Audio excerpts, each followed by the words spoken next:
A world is supported by four things: the learning of the wise, the justice of the great, the prayers of the righteous, and the valor of the brave.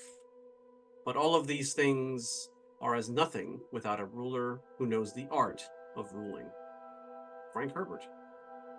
Welcome back to Dune Saga, everyone. This is season 4 of our Dune campaign here on the Sullen Fires channel. I am Eric at Modern Recluse Online, your games master for this epic multi-arc adventure series, which continues tonight with our latest storyline, Judge of the Change.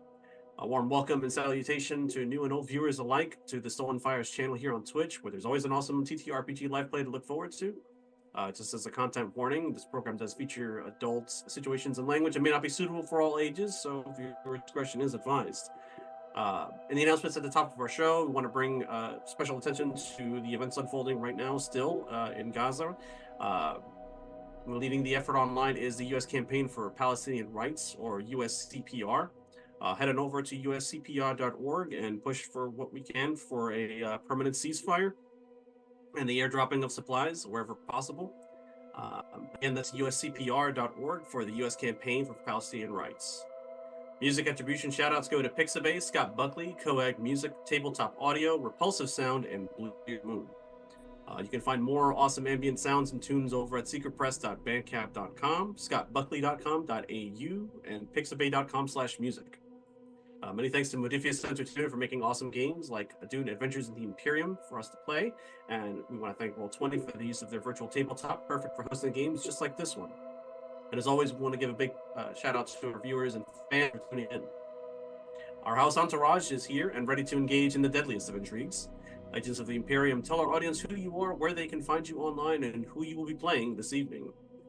Beginning with Leo. Hello, my name is Leo. You can find me here on Twitch at Leo the Black, and today I'll be playing for you, Archibald. He's going mano a mano against Ashram, and that should be quite entertaining. Yes, it will. Moon? Hi, I'm Khaldun Khalil. People call me Moon. I'll be playing Nadim Harkonnen. Your reliable, honorable Friendly. Harkonnen Mentat. Yeah, looking forward to see where it ends up. Excellent. And Aaron, of course. Hello, everyone. I am Aaron, pronoun she, they, fae. I'll be playing Eloise Spacere, pronoun she, they, head of House Spacere, no longer Judge of the Change, thank fuck, who's having some good old time, just disarming some bombs, no worries.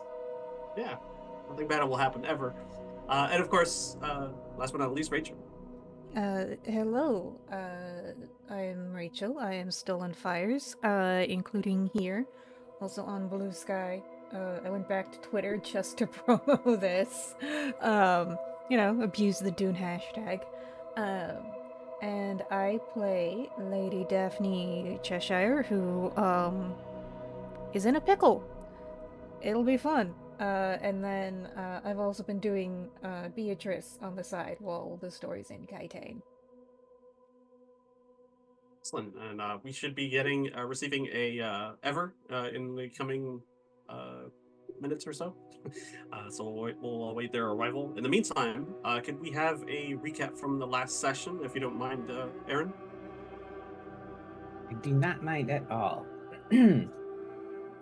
The drama opens on Gidi Prime. Among the sounds and chaos, Norma leads the Cheshire entourage to safety. Daphne receives a coded message from the Atreides. Their raid on the stockpile was successful. However, the Cheshires will have to see themselves out. Elsewhere, Nadim has decided how to move. He's not with the revolutionaries and knows better than to rely on dumb luck to take down his malevolent uncle. As Ishkender slinks out, Nadim decides to follow the Cheshires. Too bad for him, the Cheshires end up cornered by Harkonnen. Nadim can at least prevent them from getting too roughed up by the guards before he's escorted to see the Baron. The guards find Daphne's letter from her mother and delight in tearing it to pieces in front of her. Norma slips away, following him.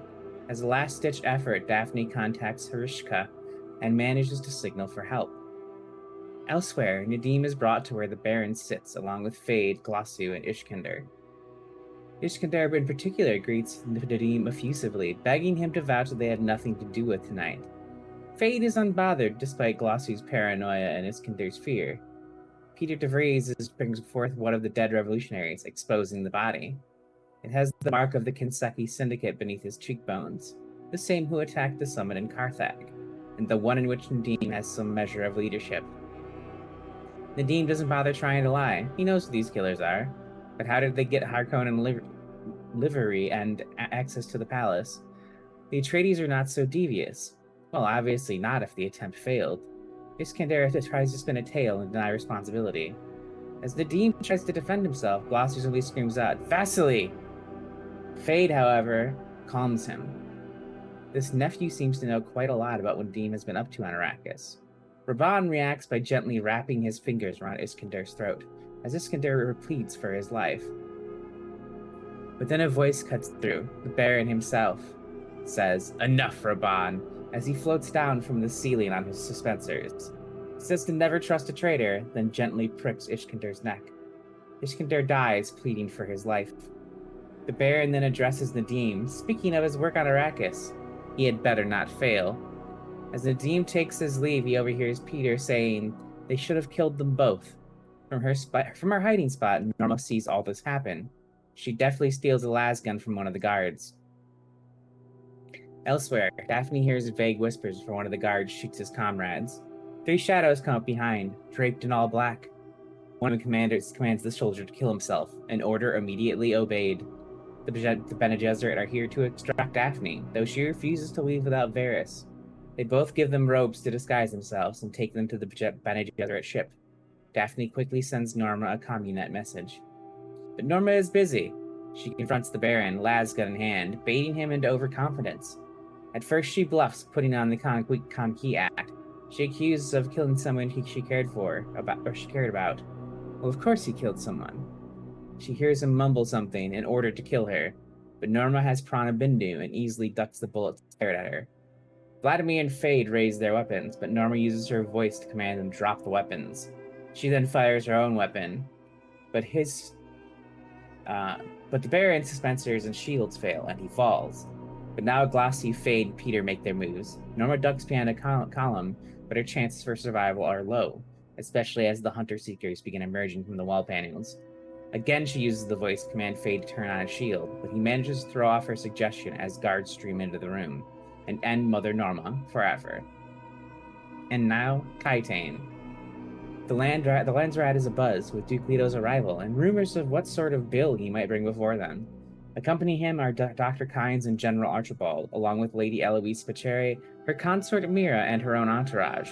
Mossam is also here, along with Sadakar, Mahayam, and Padishah Emperor Shaddam IV Carino himself.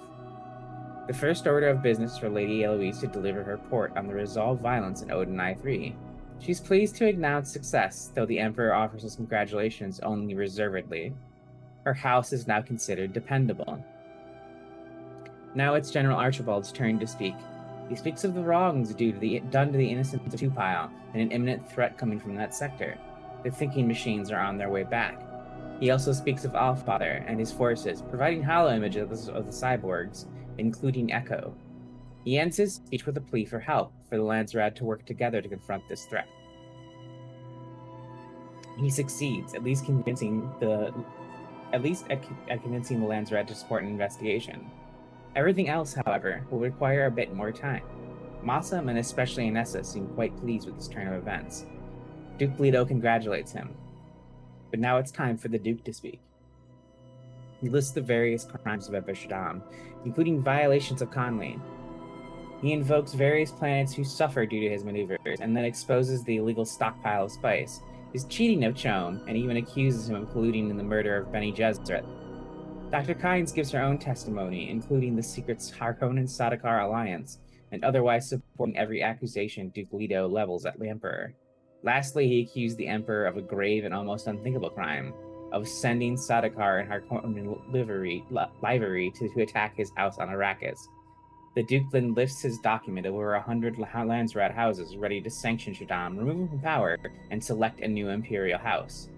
His words energize the Landsrat, but an angry Emperor rises and approaches the podium to rebuke Duke Leto. The Emperor accuses Duke Leto of exaggerating or even manufacturing misinformation. None of Leto's evidence, he says, is worthwhile, and this proposed resolution would only lead to more chaos.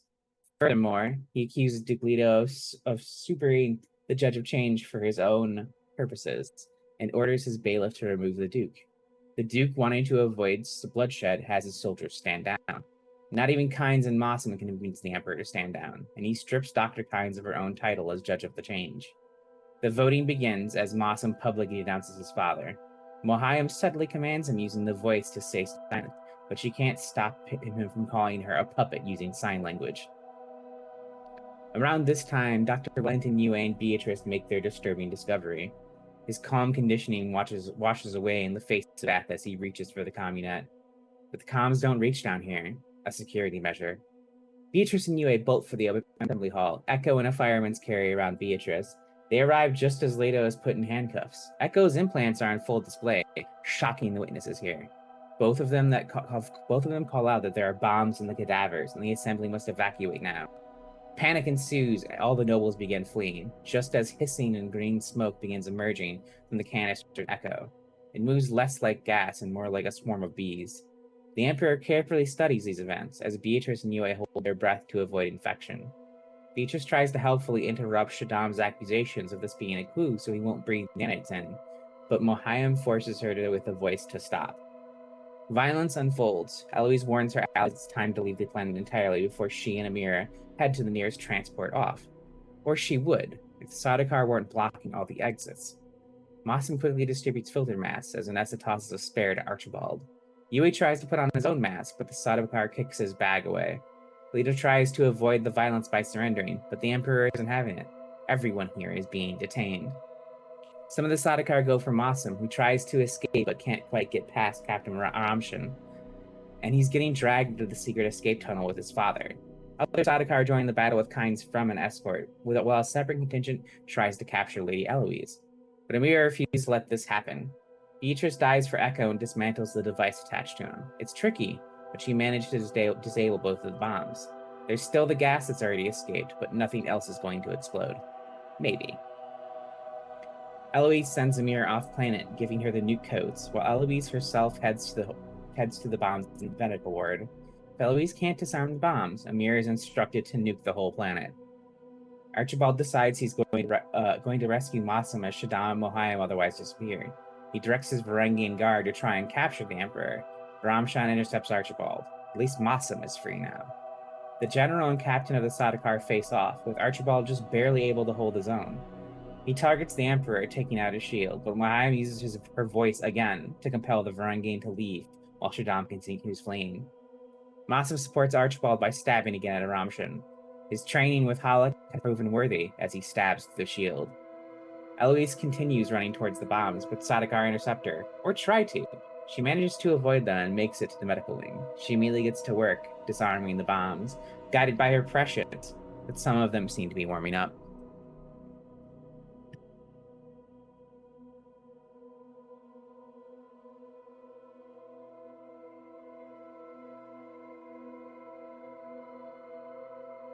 I'm muted. Sorry. Thank you for reading that, Aaron, and thank you to Rachel for excellent notes as always. We're gonna pick up where we left off, except that I will begin with a short little vignette on Gidi Prime before we go back to Kaiten to rejoin the battle.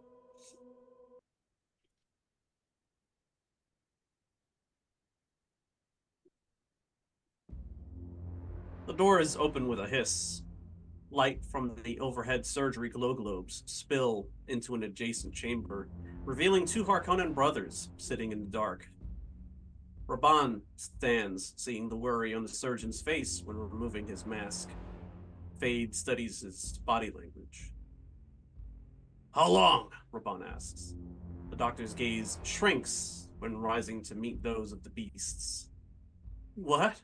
The doctor asks. How long? Raban screams.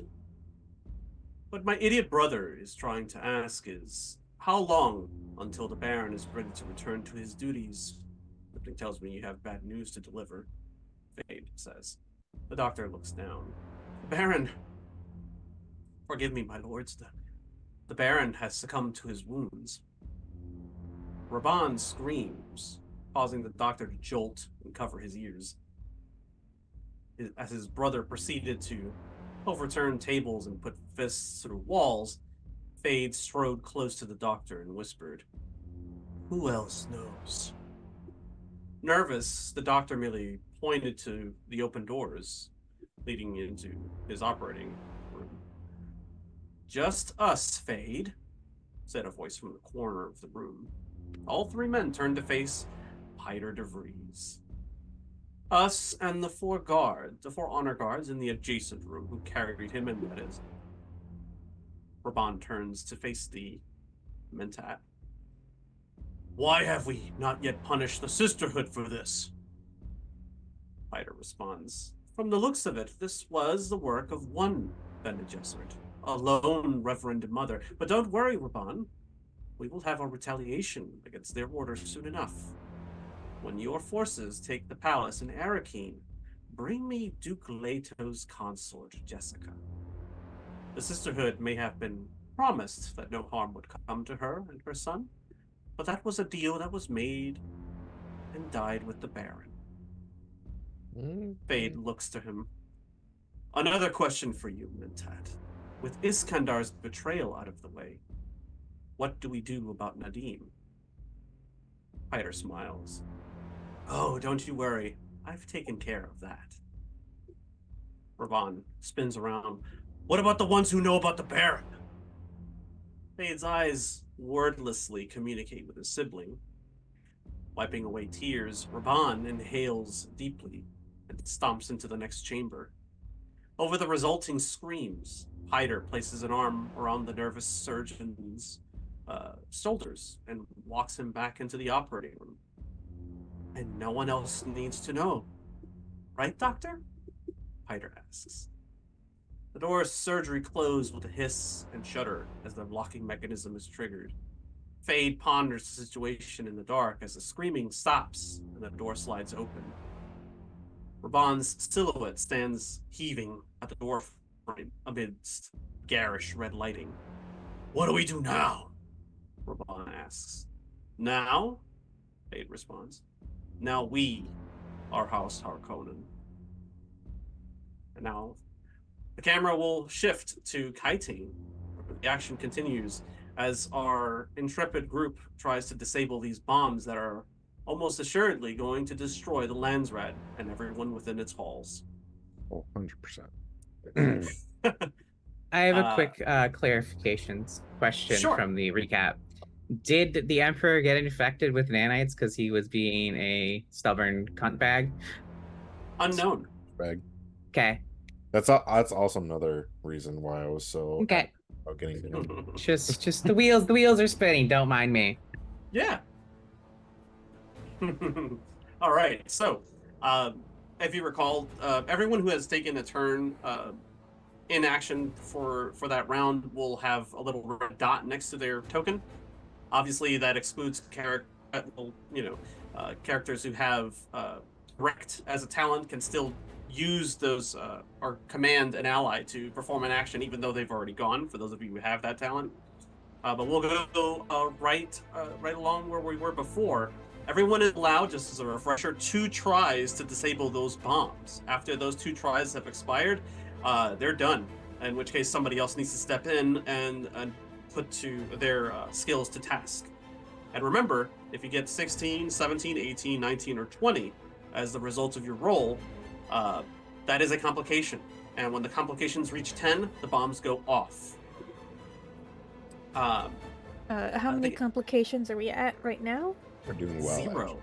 Yeah. Due to the skillful actions of your former Judge of the Change, who managed to score 9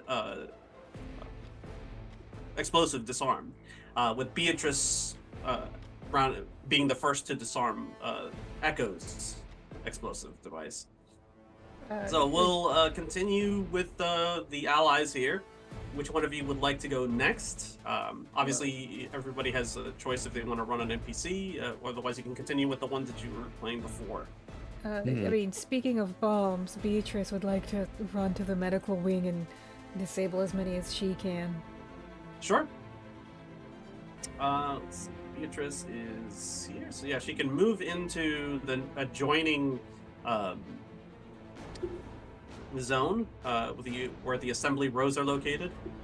You can potentially go twice if you can manage to keep the initiative on your turn, which you can do if you pay me 2 threat, because currently you are at 0 momentum. What's our threat at? Oh, it's full. It's back to normal. It resets every session, so Oh. I get 2 for every player that I have. So 2, 4, 6, 8 currently. Sure. Okay. Second. Please don't dump it on me. He's gonna dump it on all of us. You asked for too much. All right, so Beatrice will move into the adjoining 2 areas then, spending her turn to go twice, essentially. You are stopped by the Sardaukar in that chamber.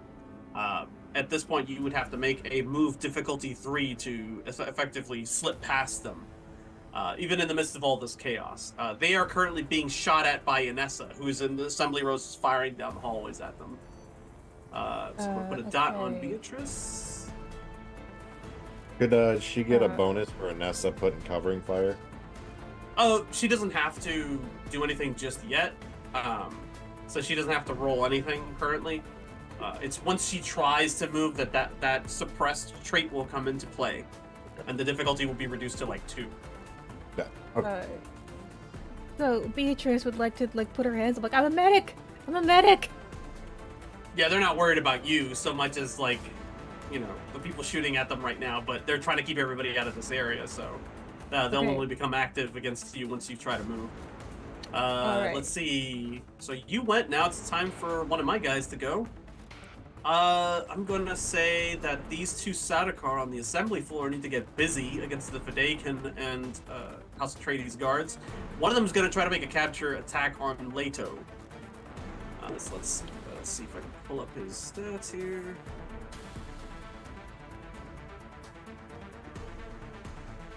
Sense of action. Battle may remove a second enemy asset for 2 threat. Oof. Yeah, that's going to happen if he succeeds. I'm going to give him a extra die, so he's rolling 3 dice. He's going to try to fight against the Atreides guard here.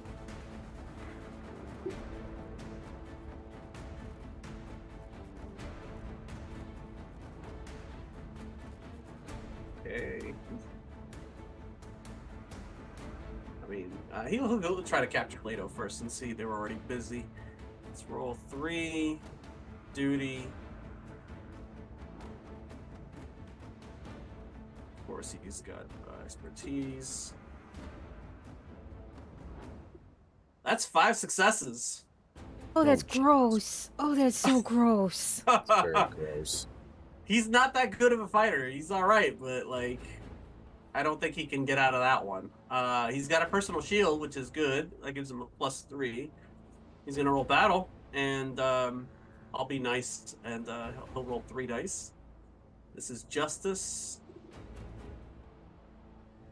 He has the same chances, but no focus. He'll add 3 to that. Wow.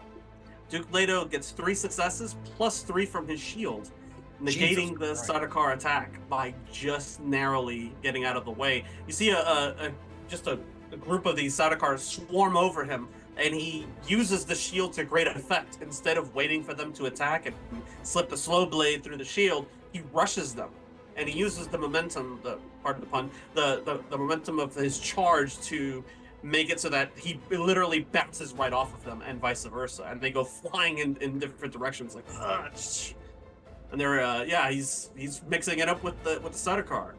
I'm going to keep the initiative for 2 threat and move the next group of Sardaukar against his soldiers. They look a little nervous around the Fremen currently. I wonder why. Let's see.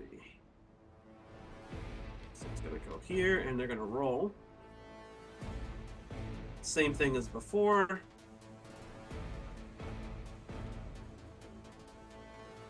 this time I'll just roll 2.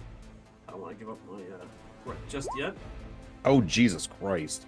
4 successes. So, Atreides guards, standard soldier stats. Let's see what we got here. Let's see who roll 20 is favoring today. Jesus.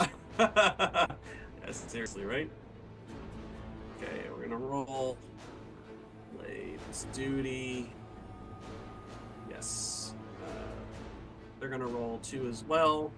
They have focuses.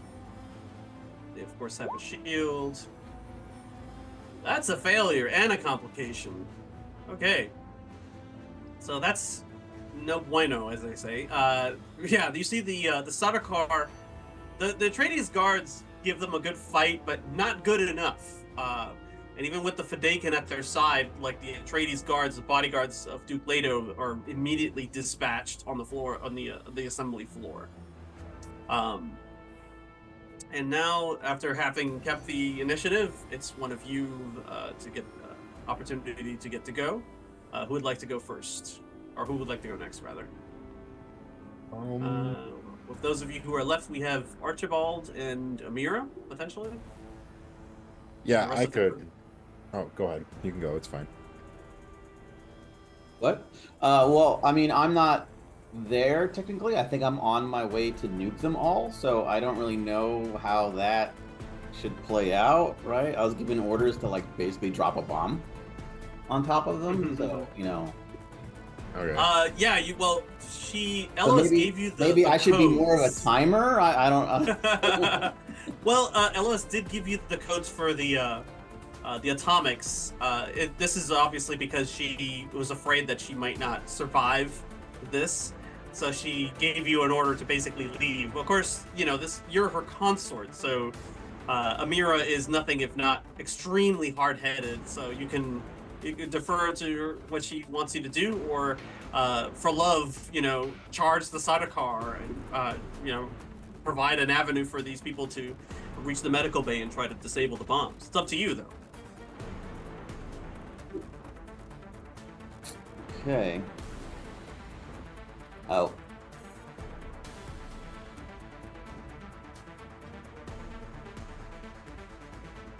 Okay. Well, I guess I will try to get into a position where I could use the atomics if I need to. I don't know where that would be. This is the atomics that belonged to the previous house that Lady Elois had basically assumed, like absorbed, and had created her own house from. So only she knows where she's stowed them. I would imagine because of her connections with the guild, it could be aboard a Hayliner, or it could be back on the moon of Jabberwock. So it's not anywhere nearby at the moment, but you could she basically gave you like the order, like, hey, if I don't make it out of here, you need to survive so that we can punish our enemies and such. And here are the atomics codes. Long story short, they made a blood oath to one another that they would revenge against anyone who ever crossed them, and that's still true even now. So you can leave your beloved in the clutches of imminent danger, or you can carry on her wishes and leave the assembly hall and seek a way off this rock before potentially this whole thing goes up like a torch. Oh, I should mention Elois. Amira is a quality 2 asset, so anything assassiny she's doing has 2 successes added to it automatically.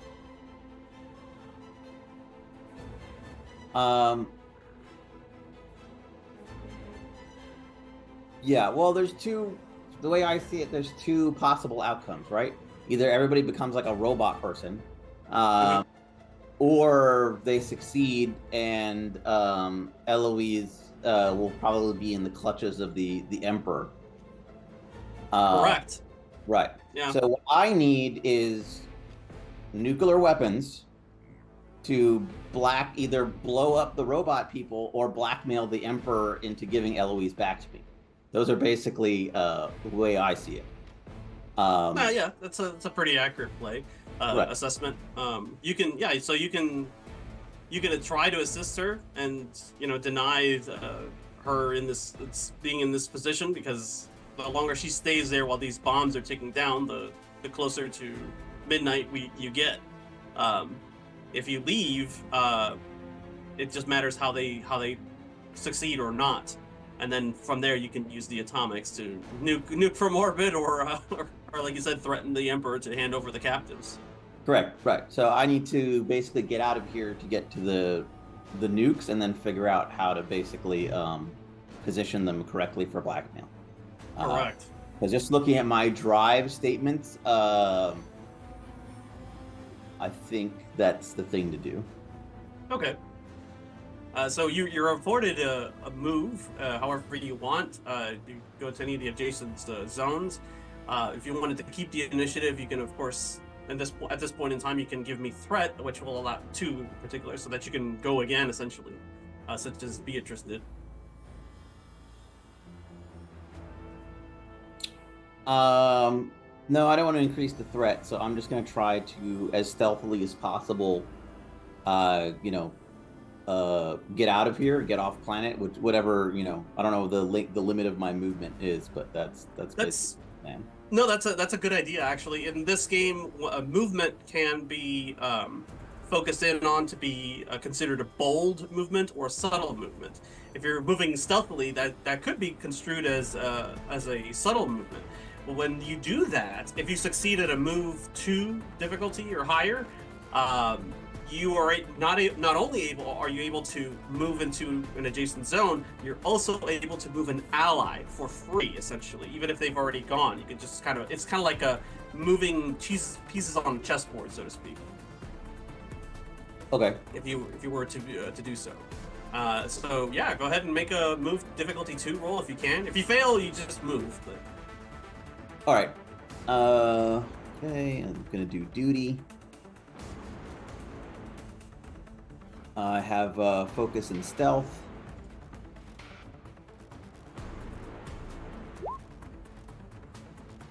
Two successes it is. Okay, so you can move. Let's see here. Would that generate 2 momentum because of the crit quality? The additional 2 successes? Yeah, I'll allow that, sure. Hell yeah. That's a good observation. I don't usually think about the quality of the asset, because that's usually when you're in architect play, but this fits. And don't forget, you have a benevolence, so if at any point you mess something up, you can re-roll 1 or all of your dice as you wish. Where does Amir want to go? The security area, the public gallery, or? All right, I'm looking there. Okay, let me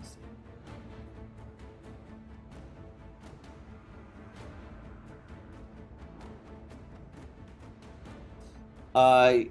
Where I'm in the house. I guess the security. Well done. Well, you know what? No, the public gallery, because there's probably still a crowd of people like getting out of there, so it'll be easier for me to get lost in the crowd. So okay, that's a good idea, actually. Yeah. Yeah, so I'll move into the public excellent. gallery, and I'll ditch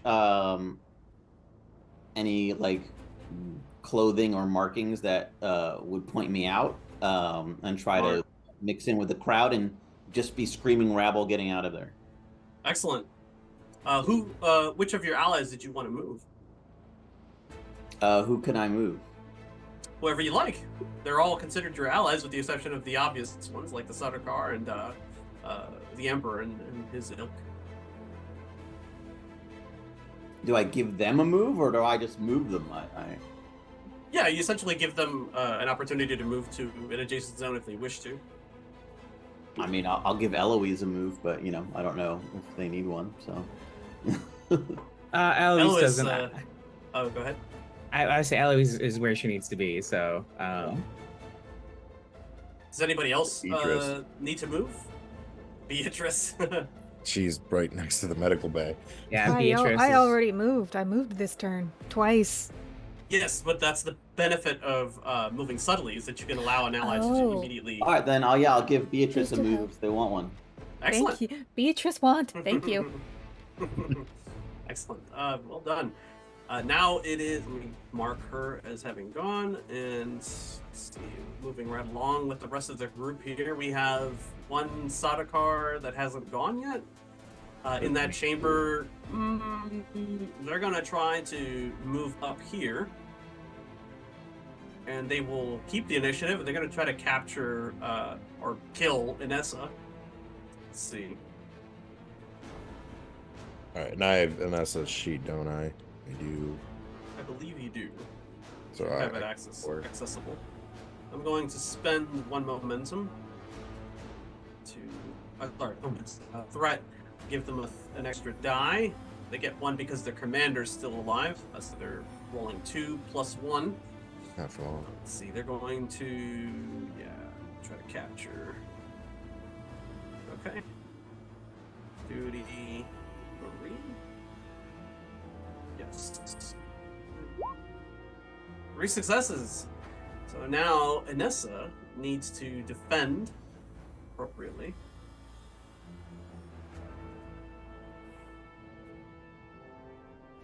What do I need to roll for that? Yeah, this is probably justice. I would imagine justice and battle. Oh, what skill do I need to roll? Battle. I would say this battle. is battle. Yeah. No specialties in this particular case. She's more of a ranged fighter than she is close combat. She does have tactics. She's dealing with machines constantly, so you know. She does have tactics, though. Could I use that?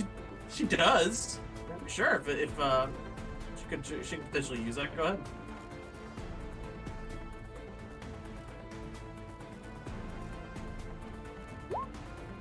It's facing a squad of them. Oh, that's not good. 1 success. Uh-oh. Yep. Okay. She does have a... Yeah, let's see what she has. Justice. And she has a statement, so she has a point of determination she can use, but that's going to be it for her this Yep.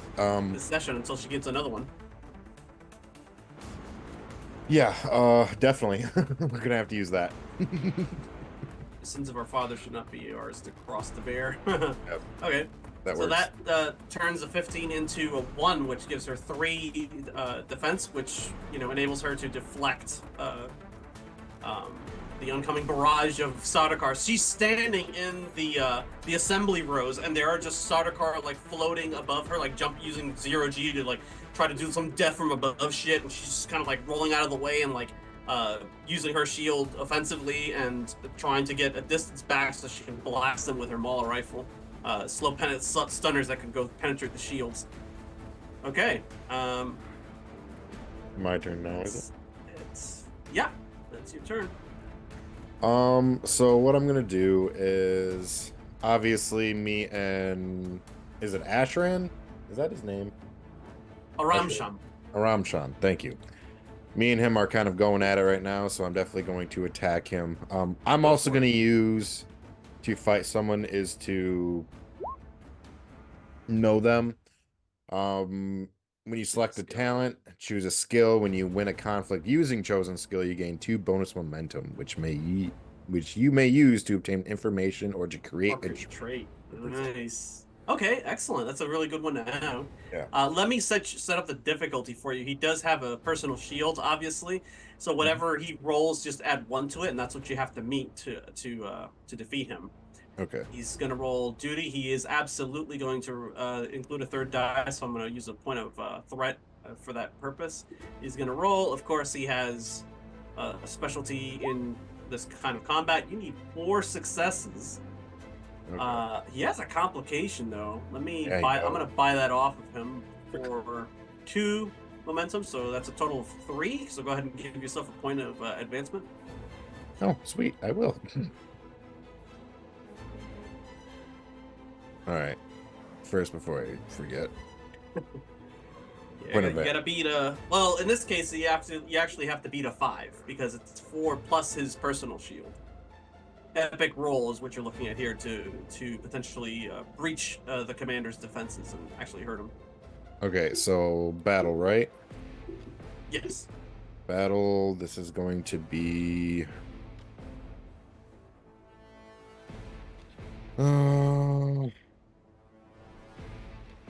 You will know me by my deeds.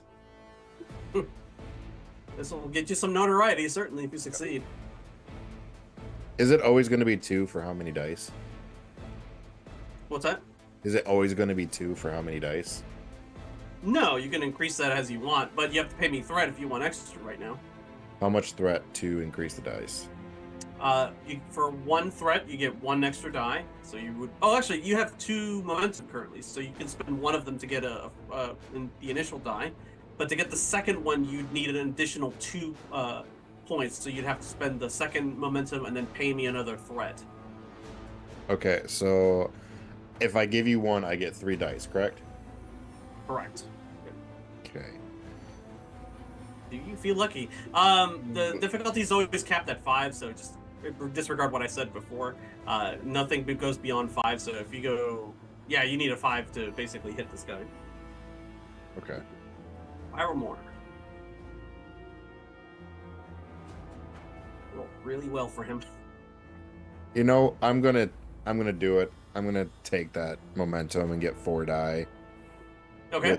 Sorry, So then- guys. And then I'm gonna use this focus, 100%. Oh, you gotta be kidding me! We have benevolence. Please let me. We do. I'm using a no.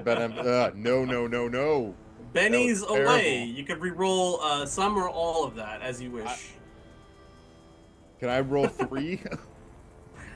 Well, you rolled 4 there. Well, Whatever. yeah, but Welcome to the chaos. I got a 2 on that one, so I'd like to keep that 2. Then I'll re-roll the 3 if I could. Yeah, you could re-roll the other 3 dice. That's fine. Okay. So I'm gonna keep that 2. Go battle. Roll 20, please. Truth. 3. Oh. Yes, focus. Oh my god! Alright. I'm gonna use my, I didn't want to use it this early, but I'm using my point. My determination point. My 1 determination point. To make that 20 a 1, and that gives me 5. Okay. You'll deal 2 damage to the Sardaukar commander. You have to, as you slip past his shield. That means he's now at. Previously, he was injured and at 6 out of 8. Now he's at 4 out of 8. So he's about halfway to being defeated. So you're getting there, champ, but it's gonna be a fight. Let's see. Oh yeah, roll 20. Archie, don't forget about your 2 momentum to add a trait or ask a question. Oh yeah, Oh, that's yes. right. Thanks. You get 2 momentum for free. So did you want to do something with that momentum, like get information about him, or I create actually a want to trait create a for the trade if I scene? could. Sure. What kind of trade do you want to create? I want to say that dagger that Massam put in his leg had an artery of some sort, or nicked it. Well, that basically means that he is he's injured. Yeah. That provides a sort of a complication for the character. You could say the same thing if like he's exhausted or whatever. I'll take either one of those. Oh boy, that's a big take. Hold on a second. I was gonna say it was either. How about poisoned? It was poisoned. The dagger. No, that would have to be an asset quality, Yeah. not a scene quality. So I'm gonna say exhausted, injured. Yep, that's fine. Just gonna put that over him. Yeah, it's fair. I mean, you guys are pincer attacking him and then some, so that seems fine. So that essentially negates his shield, at least mechanically, as far as like his defense. Oh wow, that we actually get helps some- a lot. Jesus. Ever, you have the choice of playing Anessa, Dr. Kynes, Dr. Yue, the Fadakan guard for Liat Kynes, yeah, that's about it. or Massam, as you want. If any of those NPCs sound interesting to pilot for this combat, let me know and Me get you in playing a charge. kid turns out like Bug from Tales from the Loop. Not that kind of kid. No, so I think I will go with Kynes. Kynes choice. All right. Let's see. Let me make sure that the sheet is available for you to use. Okay. So, Let's the see. Baron's dead, Norm is dead, and there are bombs in the basement. Yep. Yep. Pray for the dead Baron. Yes. You are right here, as Leah Kynes. Basically, what everyone's trying to do right now is get to where Elois and Beatrice are, which in the medical wing of the Hall of Assembly here, the Hall of Oratory, which is where the Landsraad convenes. There are bombs there. There are 30 bombs, to be exact, hidden inside bodies, and they have to be disabled. So far, there have been 9 bombs that have been disabled.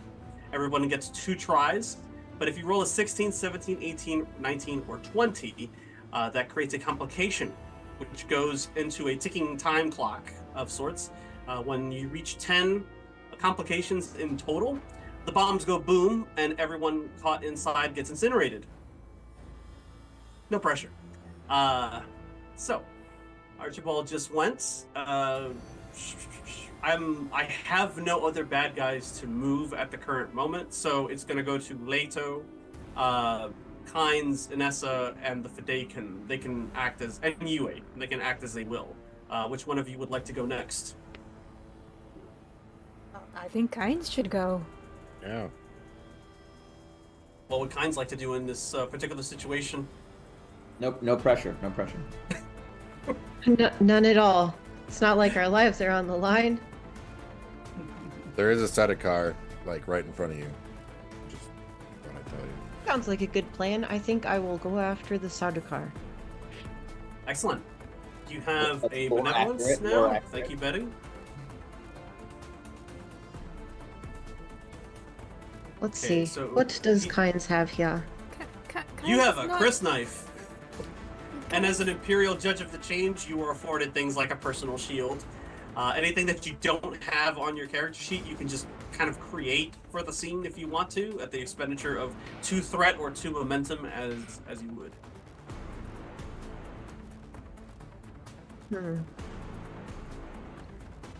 As an honorary Fremen, do I have pocket sand? Sure. Okay. In your boots. Damn it. I was really hoping there was a pocket. If your idea is to throw sand in their eyes, it won't really work. They have like a personal suit that like filters everything out and like protects them, their face, their eyes, and their Like a face. face mask. But it is a nice thought, nonetheless. Okay, so I'm thinking here. Can I use... Let's see. Hello, cat. Cautious. In order to best know how to fight this person. I know Kynes is not a warrior. Mhm. And that is when you select this talent, choose a single skill. When you attempt a test using that skill and you buy additional d20s by spending momentum, you may re-roll a single d20 in that dice pool. Ah, yes. That Okay. is typically reserved for understand because Dr. Oh. Kynes is an intellectual and not really a warrior. Gotcha. But I'll allow it for this scene if you want to attribute it to battle. And say if you buy additional dice from yours truly on the fire sale, you can re-roll one of those dice if they happens to come up in a bad number. Oh, okay, I will take it. All right. How many dice would you like? If you pay me 1 threat, you get 1 additional dice for 3. If you pay me 3 threat, you get 2, which would allow you to roll 4. Ooh, that is a tough bargain. But I'm here as a chaos gremlin tonight, so let's give you 3 threat. Oh wow, Wow. generous. Well then, Oh, let yeah. me set the difficulty for the Sardaukar. What happened? They are they have just experienced what they feel is a threat to the Emperor, so they are going all out in most cases. So I'm gonna spend one of those threat to buy an extra die. They're gonna roll 3, and their duty is of course to do as the Emperor commands, which is to detain all of you. So they're gonna roll 3 dice under their commander. They're of course using the focus, and this sets up the difficulty you have to hit in order to successfully attack them. They have 3 difficulty, and with the shield that they have, that's 4. You need 4 successes on your battle roll in order to successfully deal any damage to that unit. This isn't just one Sada card, this is like a squad of them, right? You can go ahead and click battle. When it asks you how many dice, put 4. And when it asks you for a focus, if it applies, to say no. And of course, Dr. Kynes has a point of determination as a major character, so if the drive that you use has something to do with a statement, then in which I think you do, yeah, you owe the Emperor my allegiance, but the Fremen my life. This applies. You can spend that point of determination to go over that, which would allow you to have 1, 2, 3. That's a good roll. 5 successes, 1 over what you needed.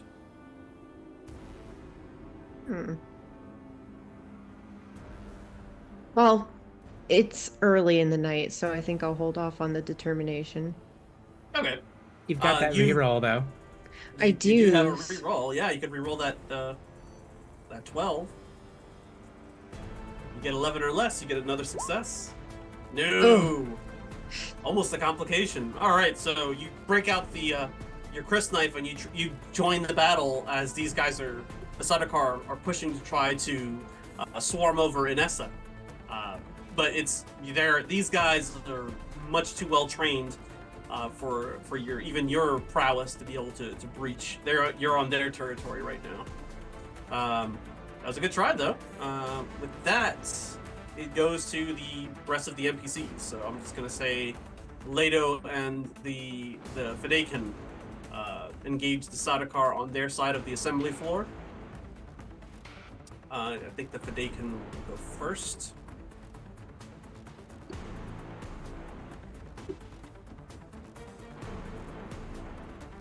Here we go.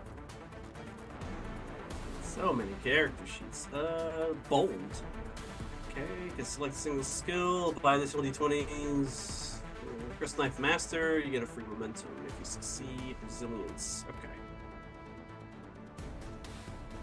Yeah, that's fine. As long as I'm gonna say that as long as Kynes is conscious and alive, they get an extra die because they're also fighting to protect you. Let's see, they are using their focus. Holy moly, that's 3 successes? And a complication. And a complication. Ooh, boy. Alright, so...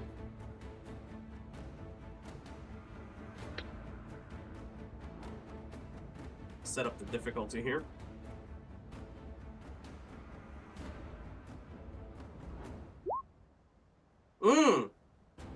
Wow, the Fedaykin do 3 versus 2 with their shields. So that okay. They score some damage on the Sadakar. Let's see. Just quickly here. So the Fedaykin just tear into the Sadakar on the floor of the assembly, and they're just battling it out. Several of them one of them runs and wraps their legs around the Sadakar and drives him to the ground, while another one pincer attacks him and just finishes him off with a pair of Chris knives. Leto will try to fend off the ones that are against him right now.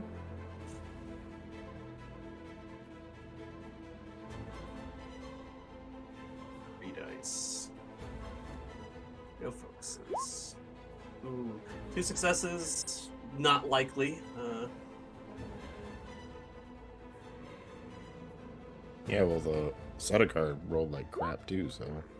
No, they got it. Yeah. They success. He's going back and forth against these Sadakar, but he's not getting anywhere, and he's becoming more and more exhausted as the battle draws on. I've got Inessa and Yui. Yui will just move here and use his Imperial Conditioning to try to keep them from firing any further. Like, stop! That's going to require a roll, which you can do right now. Inessa is not going to stop, however. She is going to move here to the assembly floor. And she's going to try to move boldly. Actually, if you want to take charge of Vanessa, you can, Leo. In which case, you can make if you want to move cautiously or boldly, you can force the Sidecar to chase her into another zone and pull them off of Yui and the gang as you want.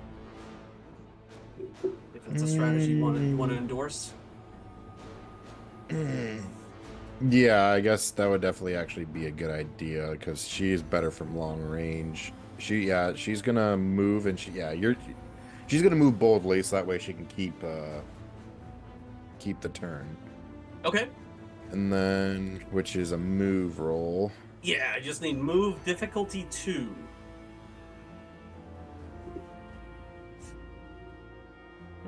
What skill? I would say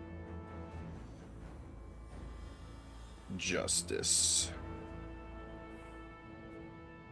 2, no focus. 1 success. So how many do? Let's see. You have no momentum left. However, you can pay me a threat, and you can roll another die. You have also 1 benevolence, but I would probably save that one for later. Yep, I'm gonna say when it really counts. You want to know what? I'll give you momentum. Whatever. It's the last thing. Give me a threat. God damn it! Nope. You just managed to move into the next zone. Not I guess draw them so. off of the Sidecar bullheaded in their determination to round you all up, and they're staying in their posts. Okay, that concludes that round of combat. So what I'm going to do is I'm going to take all the dots off of everybody. I'm going to start with the enemy in this particular case, unless you wanted to keep the initiative, in which case you could pay me some additional threat. No. Nah, he's like, nah. Okay. So I have an idea who's going to go next. I wonder.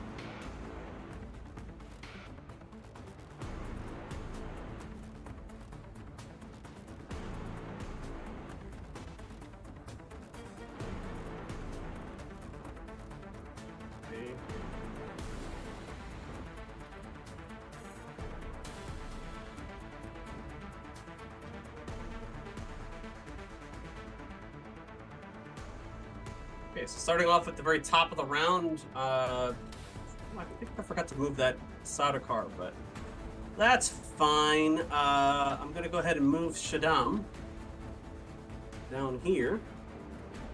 So he's directly underneath the Silver Needle. This is where Chom meets. I will keep the initiative. So I will spend 2 threats.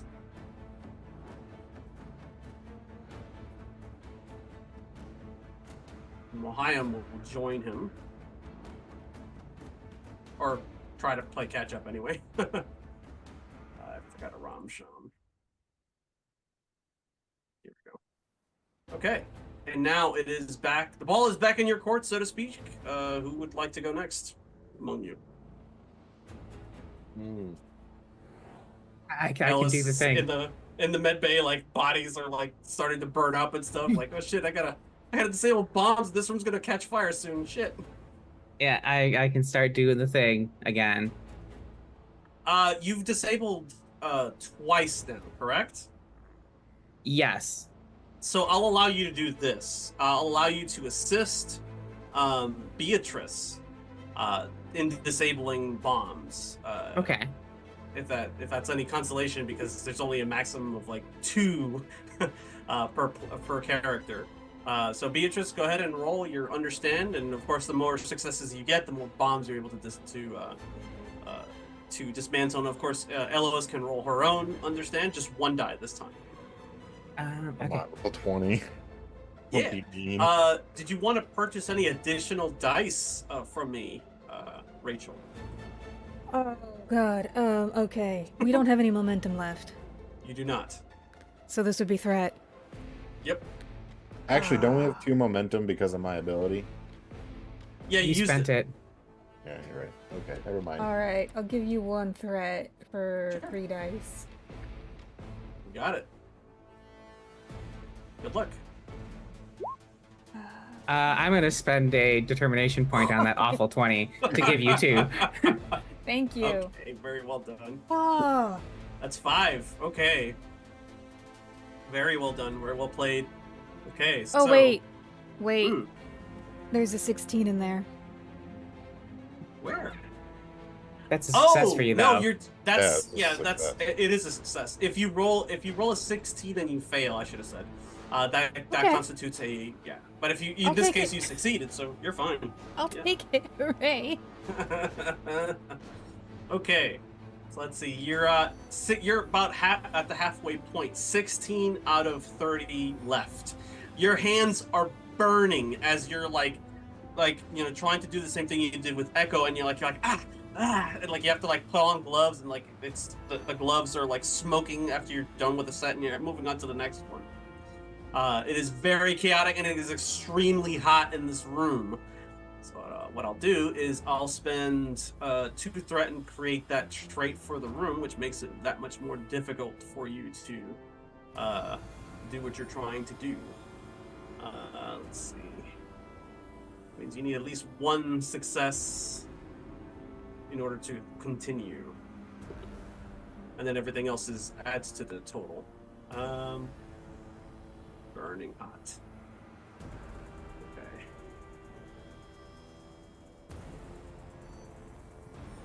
Burning hot cybernetic corpses. Okay, so that was Beatrice, and we'll say that Alois. I don't know if that counts as a magic.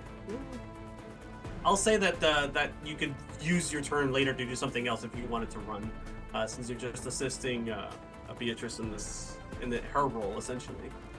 Did you want to keep the initiative after you've gone? In which case you can pay me another 2 threat, or you can pass it back to the bad guys. I think I'll pass it back to the bad guys unless there's something that someone wants to do right the fuck now. Okay, fair enough. This Satter car down here is just gonna move real quick to meet with the Emperor and secure him. I think that's something fitting. Baby. Tiny human! We've been blessed by August and a child this eve. Surely that bodes well. Not gonna keep the initiative, so I'll pass it back to you all.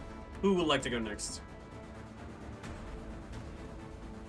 We've got Amira, Kynes, So, Angel.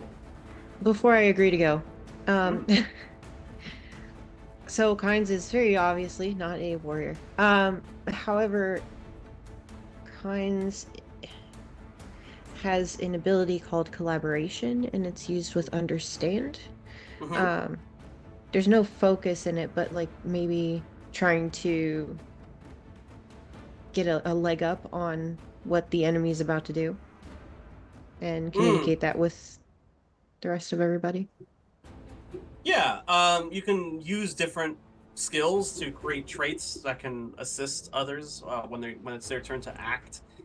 Just like I created a trait to make it more difficult for them to disable the bombs, you can do the same thing, sort of, for a particular zone or what have you. So yeah, it just depends on what it is that you're wanting to do with your understand skill. There's a talent that she has called collaboration. I see it, yeah. When you select this talent, choose a single skill rating 6 or more. So you can use communicate, potentially. Whenever an ally attempts to attest using that skill, you communicate with them. You can spend 2 points of momentum, or pay me threat, and allow them to use your score for that skill and one of your focuses if applicable. So this would be kind of like if you wanted to use understand to give somebody a let them use your understand skill. if for nothing else, for something else entirely. Like, oh, you notice that like the sidecars have like this little fan in the back that allows them to they're basically like acts as like a filter, and it keeps them cool at all times. You could yell to an ally nearby, like target their fans at the back of the helmet, and like when they go to attack, they'll get the difficulty will be reduced significantly if they're gonna perform that action. We could say. I like this plan. I'll take it. Okay, sure, sounds good. So all you need to do basically for that one, let's see, you just need to pay 2 threat. All yours. So yeah. To test communicate with them, you can spend 2 points of momentum. Yep. So now the next person to attack a sidecar will get get to use your score for understand, which is 7.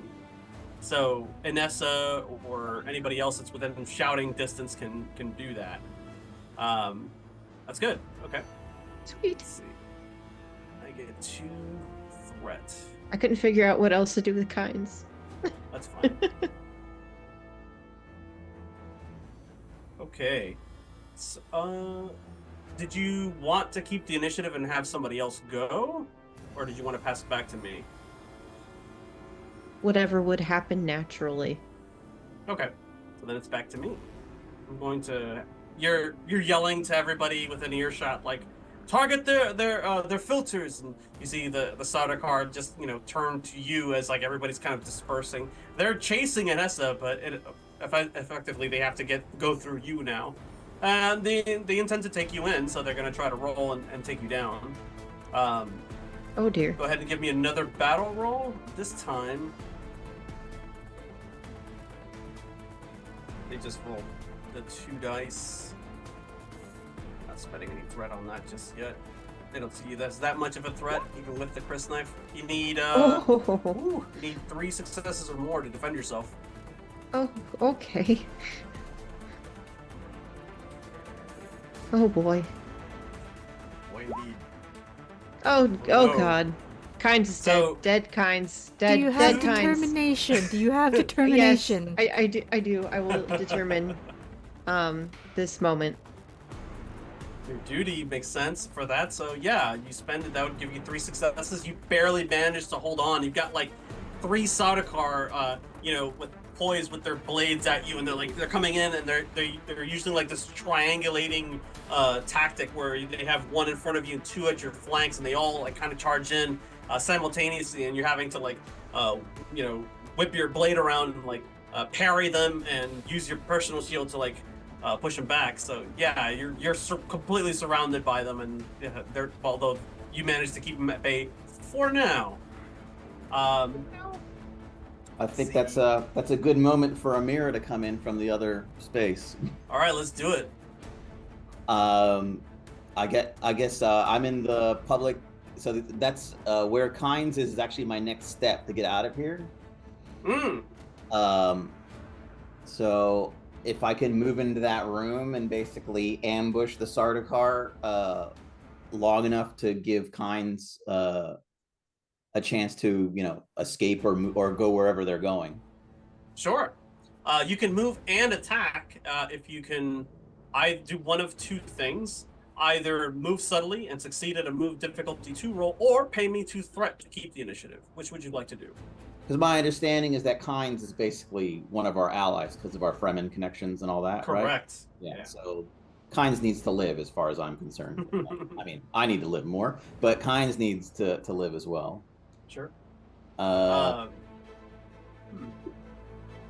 just So you could do like you did before and perform a move difficulty 2 roll, and what you could do is you can move it, then keep the initiative for free. You don't have to pay me anything and go again.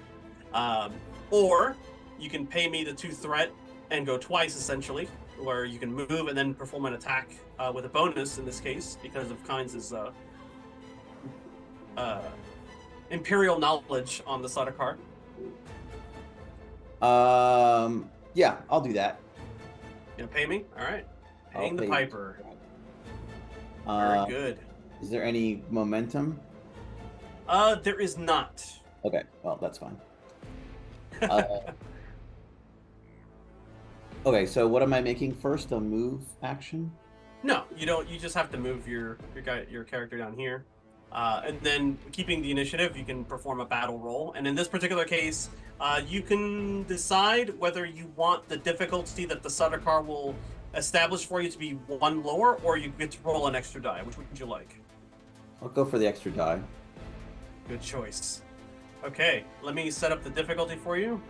They're not expecting you. Obviously, you succeeded in your roll previously, so they're just rolling 2 dice with the specialty, and they get a +1 because they're shield. So you need at least 3 or more to be able to tag them. Okay. I start with 1 determination, right? Correct. All right. So I'll use cool under pressure. I'll spend a determination point to automatically succeed at a battle test, but generate no momentum. Ooh, that's a good use of that. Yeah. Yeah. I mean, can I roll first and then use that, or do I have to use that before rolling? Good question. I've seen many people use that. You may spend a determination point to automatically succeed. I mean, yeah, you could. Sure. Yeah, I'm just See, curious why not? if it's something I can can I fail the test then use it, or do I have to use it before trying? That's an excellent question. You know, no one's used that, I don't think. Let me read this in detail.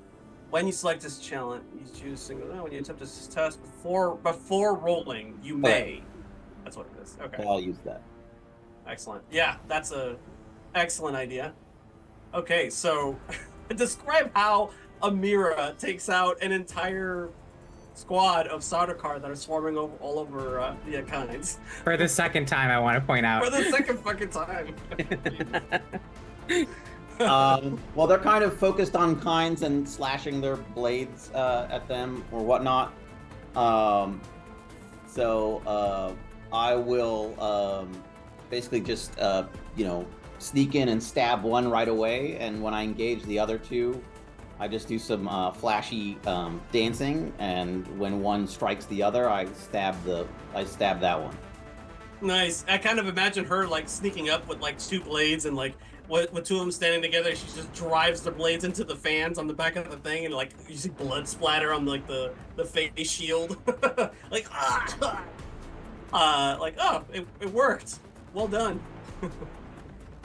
And then she comes in for the kill. As she's just twirling and moving around like a dancer would on the floor of the assembly hall. Well done. You just took out a group of Sardaukar. Shit. Kynes, I'm leaving. You can come with me or help with the bombs. Oh, I should probably help with the bombs. Maybe? Okay. I'm off to the top. The look you're giving me, I am starting to question my abilities. If you want to keep the initiative, well, actually, you already kept the initiative, so now it goes back to me. Let's see. These guys down here went. I think it's time for Aramsham to get his revenge. He is completely surrounded, and his men see that. So some of them are going to disengage with the Fremen and move to attack these guys up here and deal with the Varangian Guard, as it were. So these guys are going to move and keep the initiative to attack. So I need you to roll, Archibald. Let me set up the difficulty for you. I'm going to spend 3 threats, so go ahead and take another point of advancement.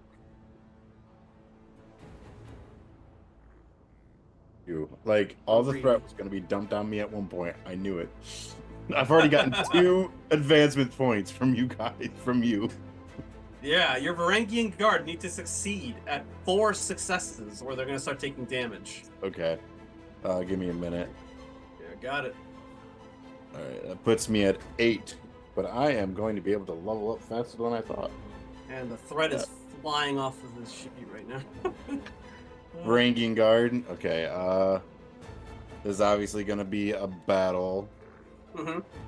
Yeah, you see them the assembly floor is below the throne, so you see them hit something on their hip, and there's like a weird sound, and when they leap up into the air, it just carries them out and further overhead. Like you see these shadows falling on you as their blades are gleaming in the overhead lights, and they're descending down on top of you. How many do I need to get? You need 4 or higher to defend. I'm gonna give you a threat to make it 3. Okay. And then I am You got also another going to benevolence, by the use. way. Actually, I'm going to give you another threat to use Master at Arms. Oh, 1 point of threat to increase the martial asset they have, which I believe +1. is blade Okay. 1. So that gives me another die, correct? That is no. It doesn't give you another dice. After you rolled your successes, you add 1 to it. That's what Okay, quality does to an asset. Gotcha. So I automatically have 1 success current. Got it. Correct.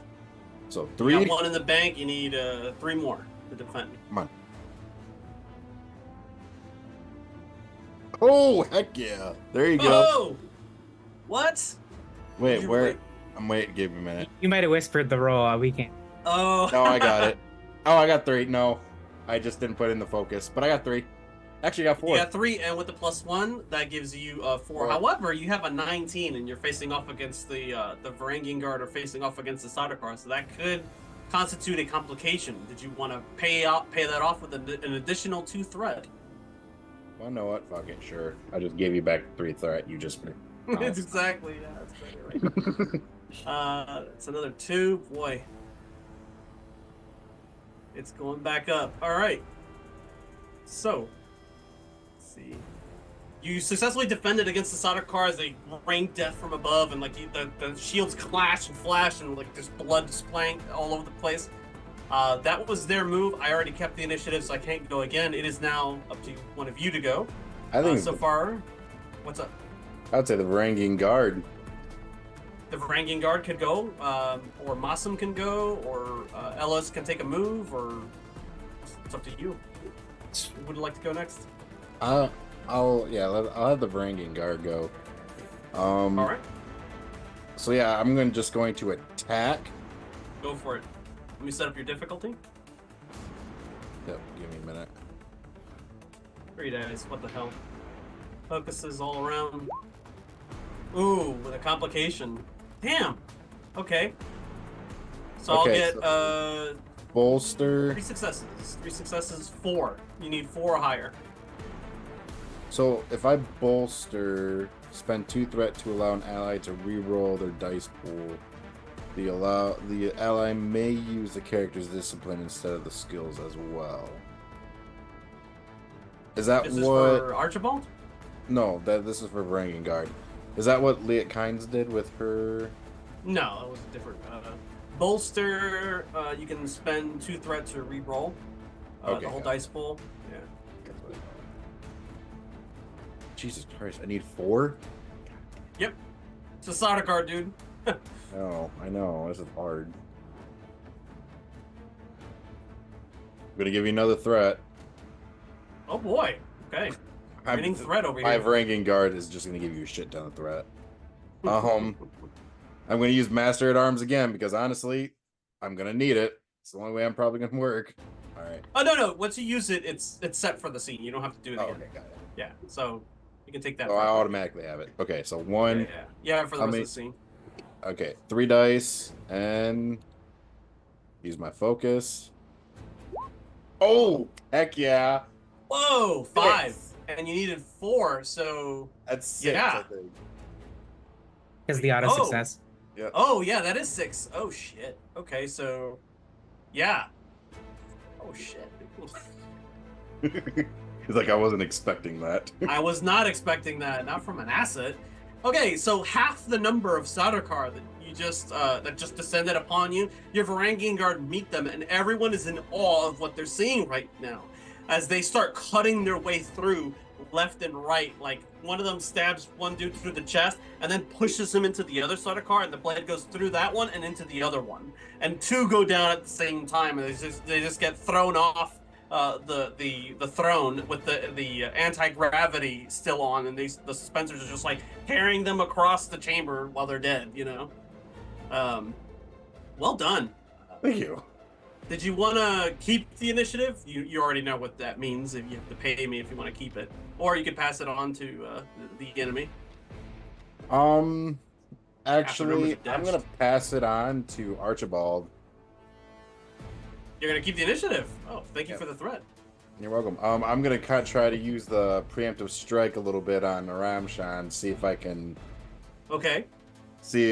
get some damage on him before he tries to damage me. Yeah, let's do it.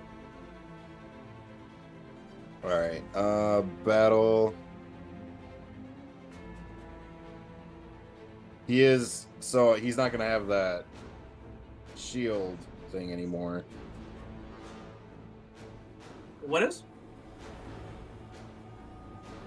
He's not gonna have the shield, correct? Because he's injured, correct? Oh, Ramsham. Yeah, essentially it negates the shield. Yeah. Go ahead. Also, I have another question. If I used Master at Arms, Mm-hmm. could I technically put that on my elite troop? Because it says any melee weapon. Technically, At the start of a skirmish or battle scene, you can select a single asset that represents a melee weapon or a unit. You've already done that with the Varangian Guard. Yeah. And you basically have to spend a momentum or threat in this case, turn and improve their quality by 1 for the next conflict in that scene. Yeah. Got you. So okay, I'll have to remember that. I'm sorry. No worries. When you're taking your turn, you're going to try to take it to a Ramsham. Everybody's dying to see how this fight will turn out. So go ahead and I'm going to give you the. Hold on a second. The commander. You roll for him. Duty, yes. And I'm going to spin a threat, of course, for 3, and he gets the focus. Jeez. Okay, buddy, that's 5. You gotta meet 5. Actually, hold on. That's 4. That's 4. You need 4 or higher to deal additional damage to Aramsham. And if you roll really well, you might be able to take him out this round. All Roll the right. bones. I'm going to give you more threat. Okay. Because give me 3. This is definitely a focus of mine. Nothing changes. Okay. Let's make sure I Turn 1, get 1. I can't do anything. Could I use to fight someone or is that just one time per scene?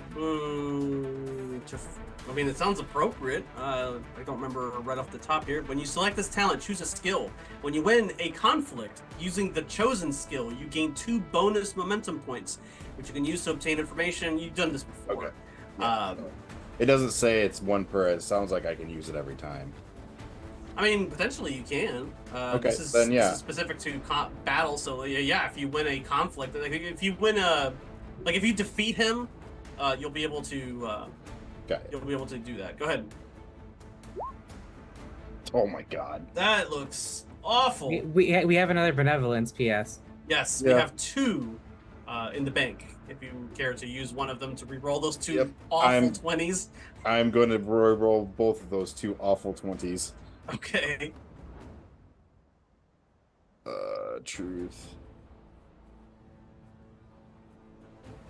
Could I give you threat on rerolls?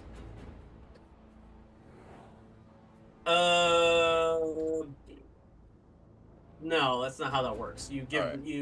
I mean, if it's a talent that allows you to give me threat to re-roll, then yes, but otherwise no. Well, I do have bold. You do have bold. Yes. Bold. So we're using the Benny.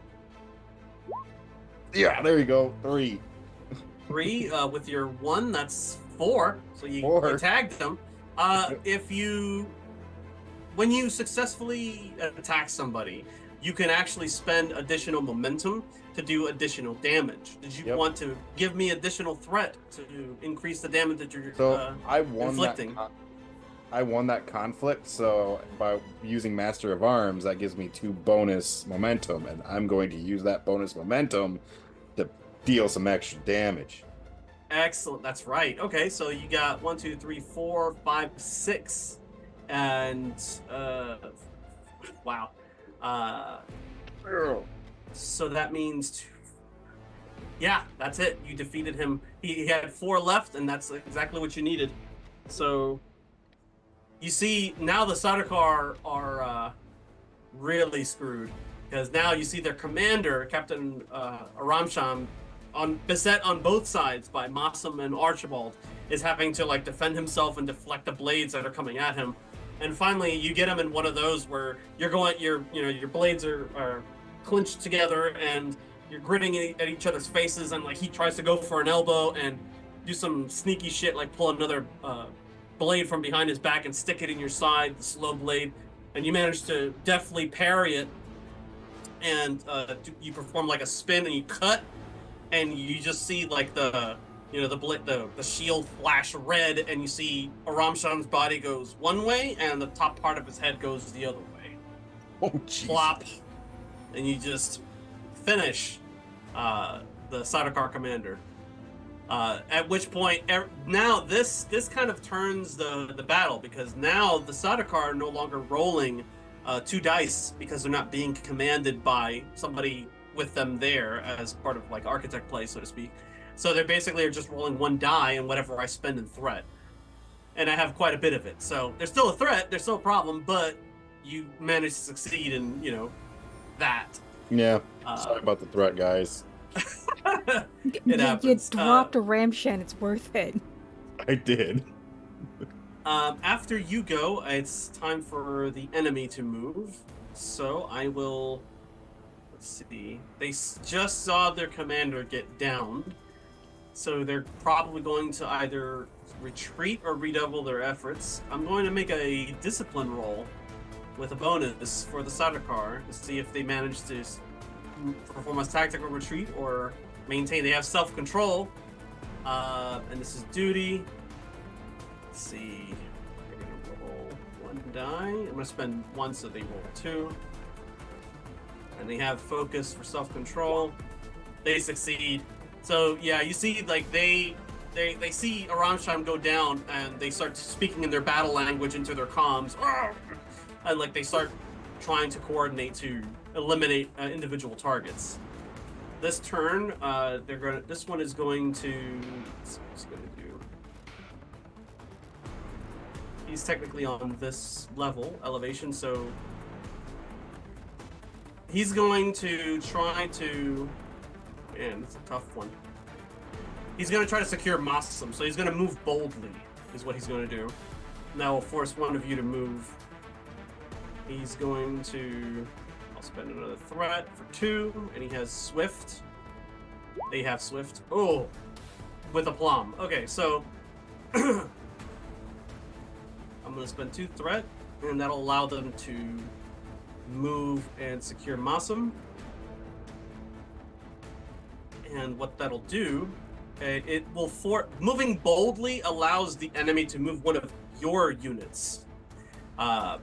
So in this particular case, they're herding Mossam away and down into the secret passage that the Emperor and the Truthsayer took. So they're basically ushering him down here. Now he's that way, and now they stand in between and on the other side of the other group of Sardaukar, which are both, by the way, at half numbers.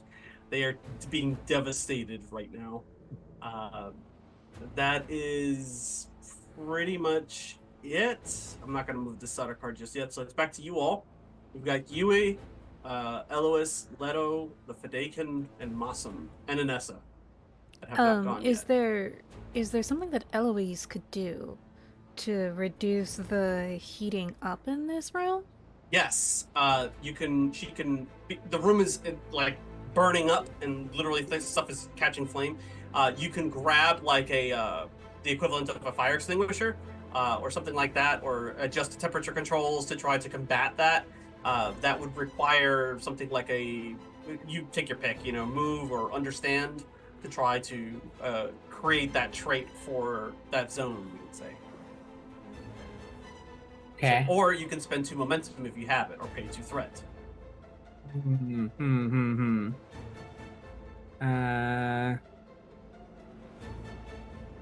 I think what I will do is I will give you 2 threat to create a trade, and just All do right. that, to Pretty take good. the burning hot condition away.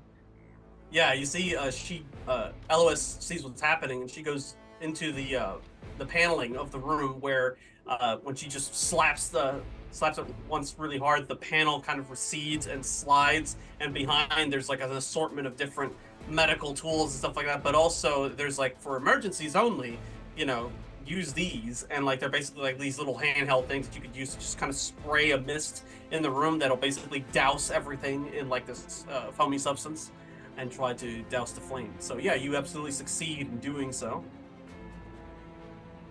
Give me a move difficulty 2 roll to see if you can like you create the trait for it, like created essentially an asset, but let's see.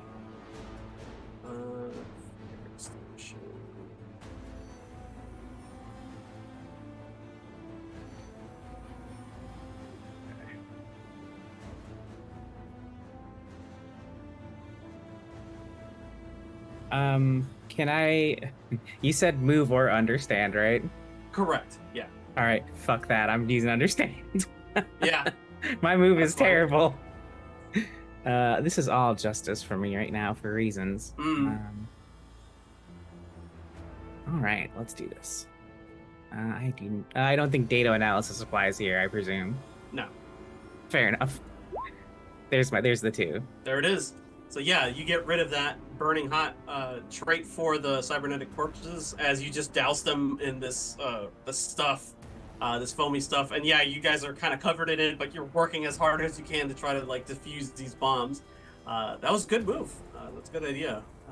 Did you want to keep the initiative and pass it on to another ally, or pass it on to the enemy? I'll let the enemy go. There's not many left, so. Fair enough. Yeah. Let's see.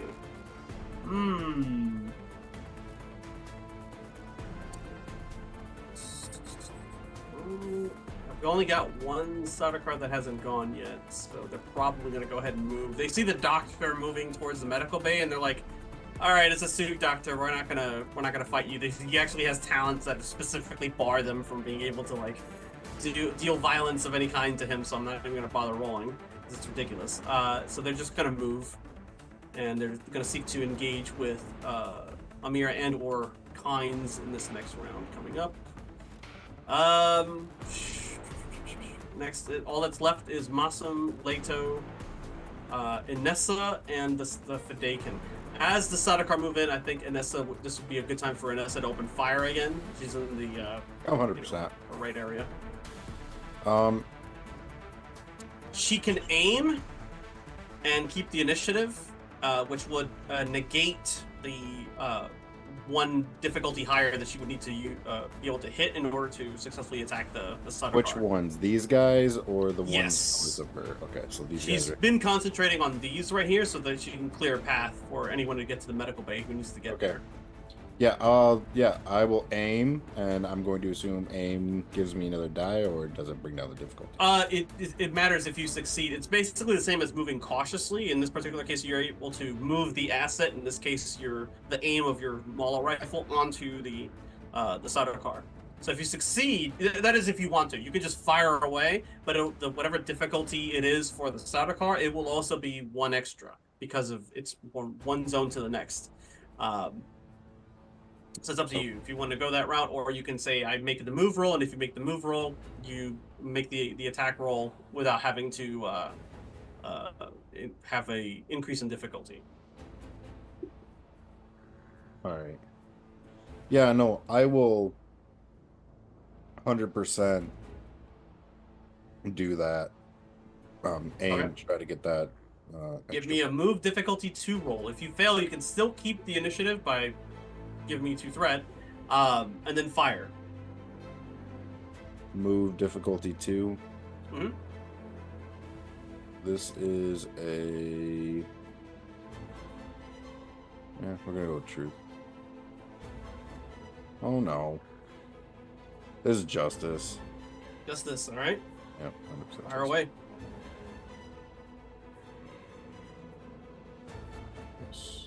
No, this is me. Not quite. you want to keep the initiative and fire away anyway? Yeah, I will. I'm at max. Yeah, over here. I'm just. You're getting a crap ton of threat, so I'm just gonna give it to you. Sure. Sure. Yeah, battle. All right. I can. They're not expecting to be shot at, so they only roll 1 die right now Yep. instead of 2. Just. But they do have.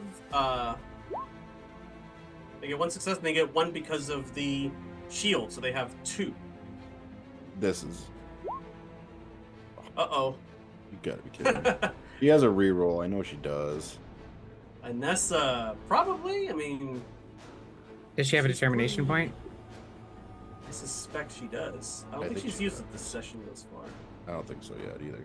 Then yeah, I will use a determine. Now's the best time to use that right now. Actually.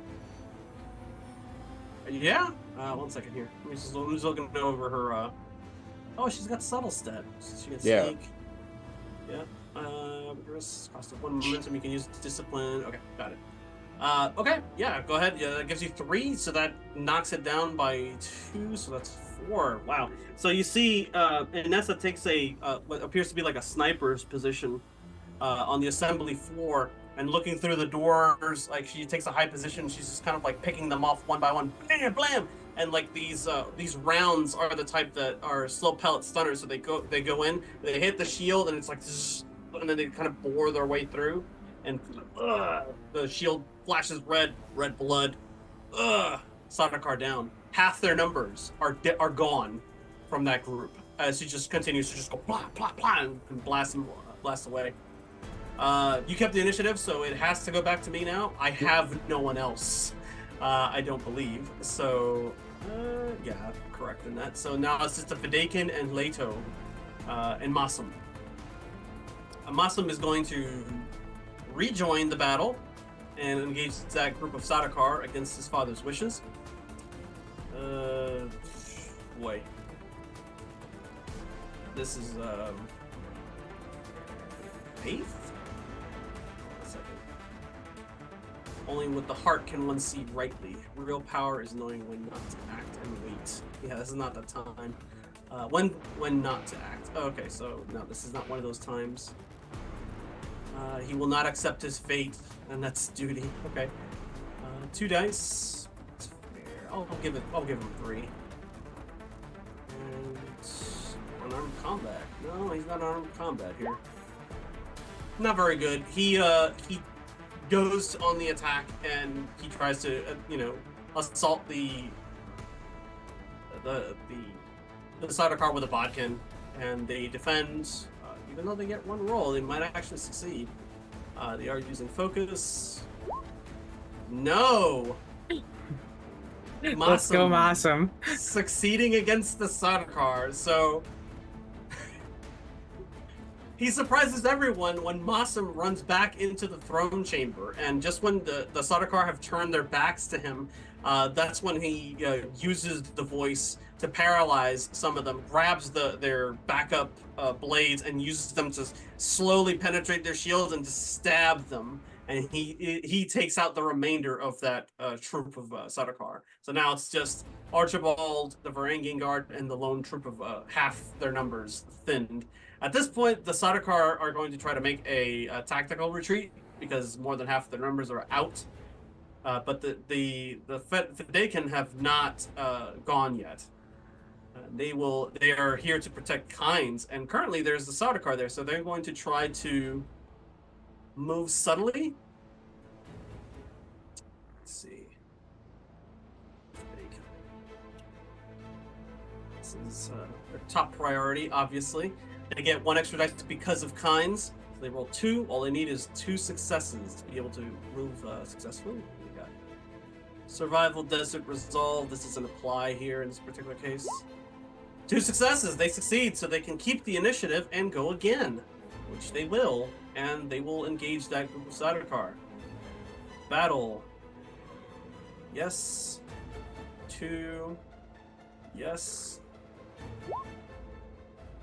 3 successes.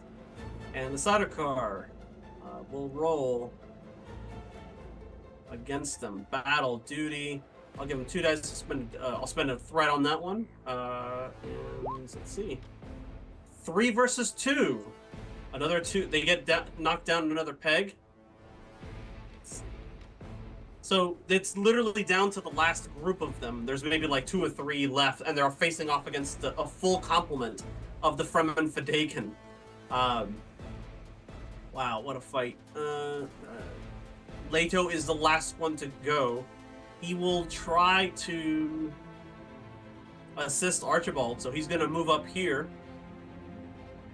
He looks, before he does so, though, he looks at Kynes. Kynes, get out of here! And he ascends to the throne, and with his blade in hand, he goes face to face with the Sardaukar. That's where we'll stop for right now. Let's go ahead and take our mid-show break. Time is now 11:08 Eastern Standard Time. We'll be back at 11:18 Eastern Standard.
Welcome back.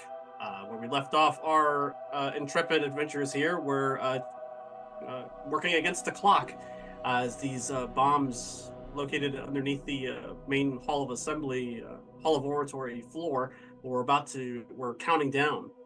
Their efforts were being waylaid by the Sardaukar, ordered by the Emperor to detain and arrest anybody who accompanied or allied themselves with Leto Atreides. So now we continue where we left off. As this battle is winding down and the battle is joined different areas of the assembly hall, we'll focus as you know the NPCs are basically fighting themselves. Now the main PCs are able to take action and decide where it is exactly that they want to go, without having to worry about making move checks to get past the Sardaukar and so on and so forth. Who would like to go first? I vote Beatrice rolls again. Yeah. Beatrice. Okay. Can I Don't assist fuck it up, again? please. You may.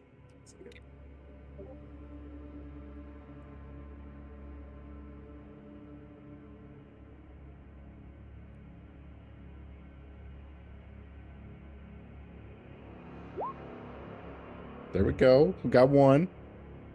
Alright. I used truth last time. I'm gonna use duty this time.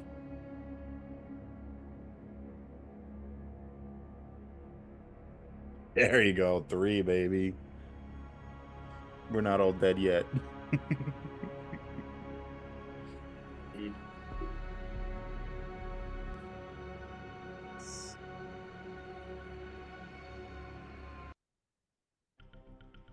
You got that looks like 3 successes. Okay, that is your second attempt, Beatrice. So that so you got 1, 2, 3. That means you're down to 13. Please come help. Everybody, please come help. We're out of tries. Well, UA's here now. UA can try Yes. twice. You can try. He's already learned how to, because he was there when Beatrice did it. So he's like, "Woof, here, let me try." And he puts on his gloves and he starts delving in.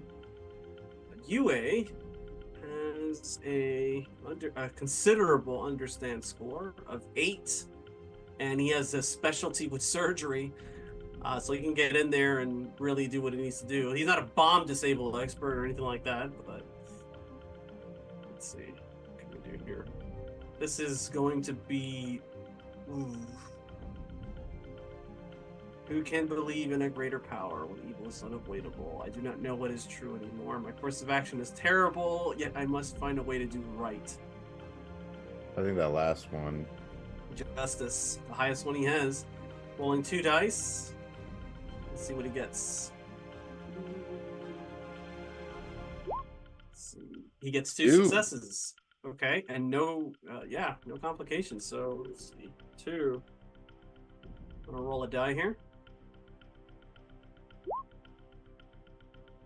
No complications. Wow. The Okay. 3. Now he's gonna go for 2. What the hell is this? Okay, here we go. Understand duty. Sorry, no. That's not right. This is him making amends. Another shit. 2 successes. Damn. Why does this never happen when I need to roll? Comes Okay, in, so drops the mic. yeah, okay, he another 2 successes. We're down to 9 bodies, 9 more bombs that need to be disabled. Who wants to step up to the plate? Please bear in mind that if you're within the building, anywhere like from the medical wing to like the public gallery, all that's going up in flames if these bombs go off. So if you want to get clear of that, then you may want to move out of the way.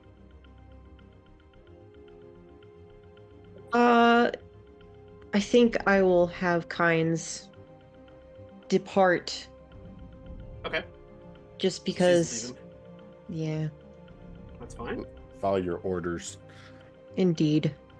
The Fadakin will move with you after they're done finishing off the Sardaukar, the remaining Sardaukar. Let's see.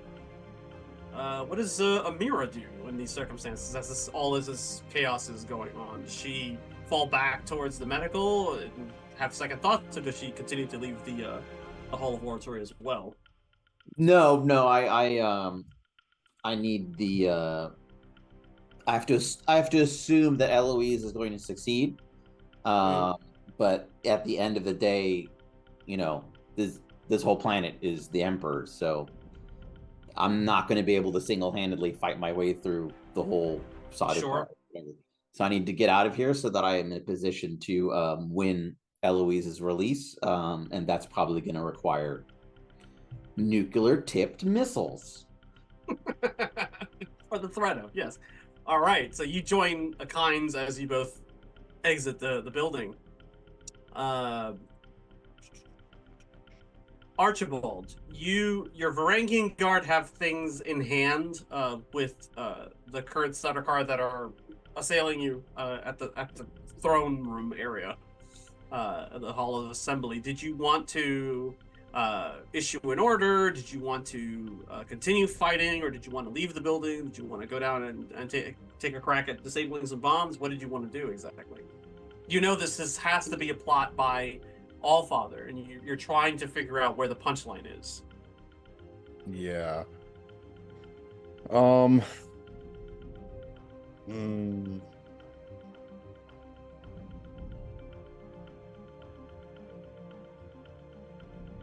going to tell Leto that he needs to leave right now because he's very important to this insurrection. Like, if he dies, this is all over. So he counters with, if we lose, we all lose together. Okay, stop it with that shit. I understand what you're saying here, but if you die, everything's gone. There is no more resistance anymore. So he is adamant about this. Like, no, this is larger than me. This is why I have signatures of over 100 houses on this document. He says, holding it in his other hand. He's like, those signatures, we won here today. If we without you alive, that is the issue. You need to be. That is the whole point. While I'm here, is to ratify that we are greater than the sum of our parts. If we want to win, we all have to win together. He's like So what's gonna happen when we walk out those doors and Sardaukar just swarm us anyways? Then I'll have my day in court. They're going to kill you. They're gonna kill us. Perhaps. Or maybe we'll win.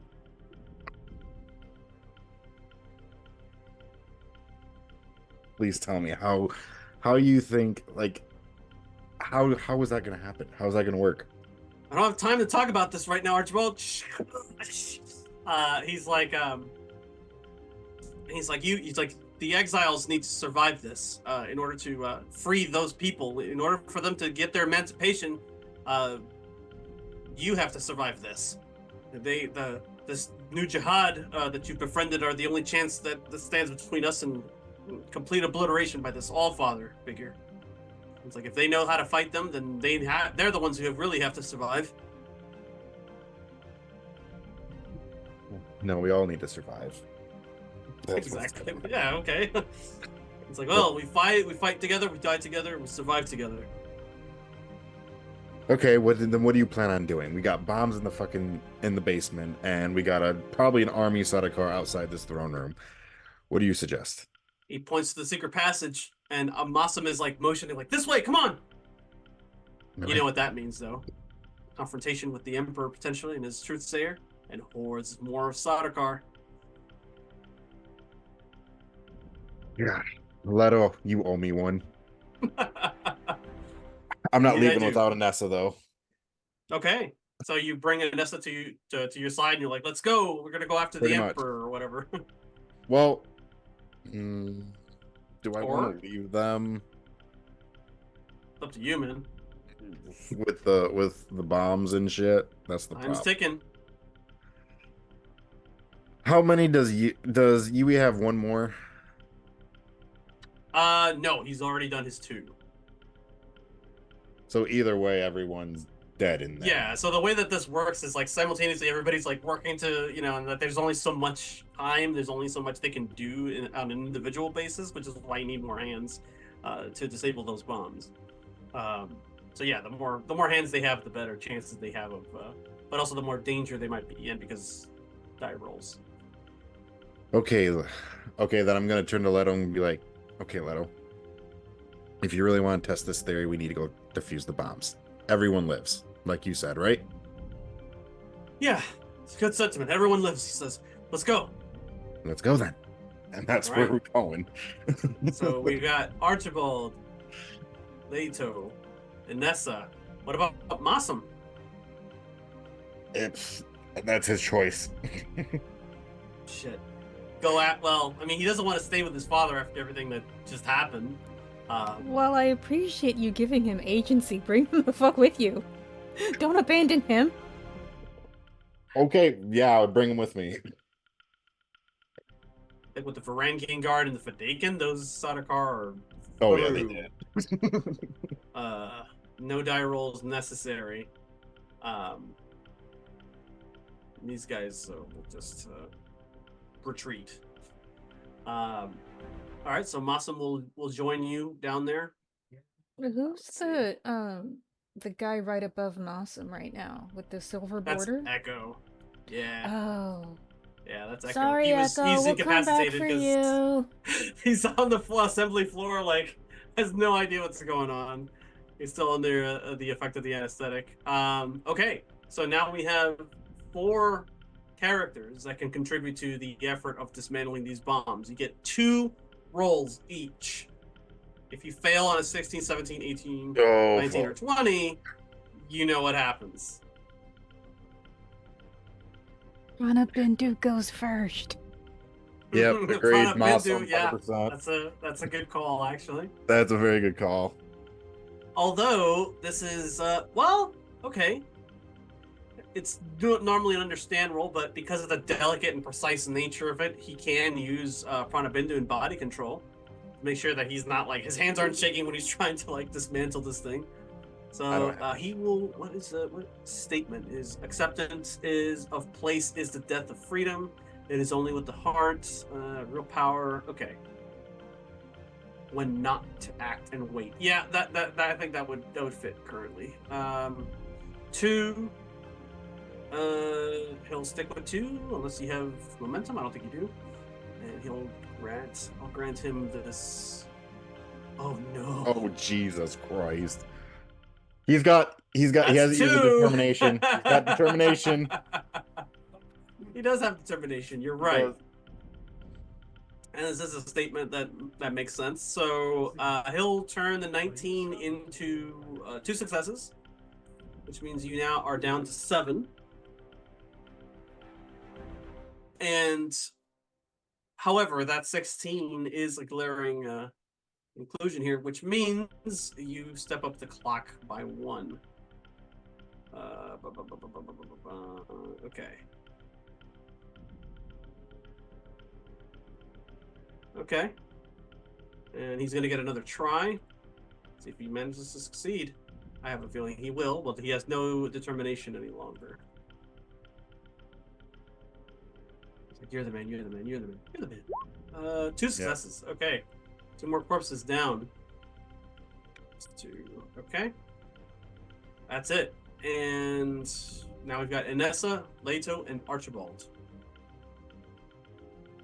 I think Inessa is probably best suited because she's like, oh, nanites, I know this. Yeah, yank, okay. Yank, pull. That's same with Archibald. Fair assessment. Is this an understand roll? This would normally be an understand roll unless you have some sort of like fine precision, like a doctor's surgery skill or something like that to be able to maintain control. Okay, so can Beatrice assist and be like, no, scalpel goes there, not that wire, that one. Sure. Yeah. I'll okay. Roll 1 die. Right. And Inessa can. Right now, Archie would be the best one to go next because he has a focus in deductive reasoning, and that applies. That doesn't apply here. What? Nope. No, it doesn't. Oh, never mind then. So it doesn't matter. We both have 6 understand, unless unless Leto has a better understand roll. Oh, I mean, he probably shouldn't, given his, behavior. Yeah. how his Burn. understand is Definitely 6. his dump Six. stat. Okay, so it really doesn't matter. All right. He can direct. Actually, he can give somebody, and he can give me 2 threat and allow you to re-roll your dice pool. Okay, yeah, that's good. So I will Wow. I'll be like, okay. So would we get another die or for knowing that for knowing like the technology and stuff? Inessa would. Inessa knows it like intimately, so yeah, she would get an extra die on top Okay. of normal, so she get 3. This would be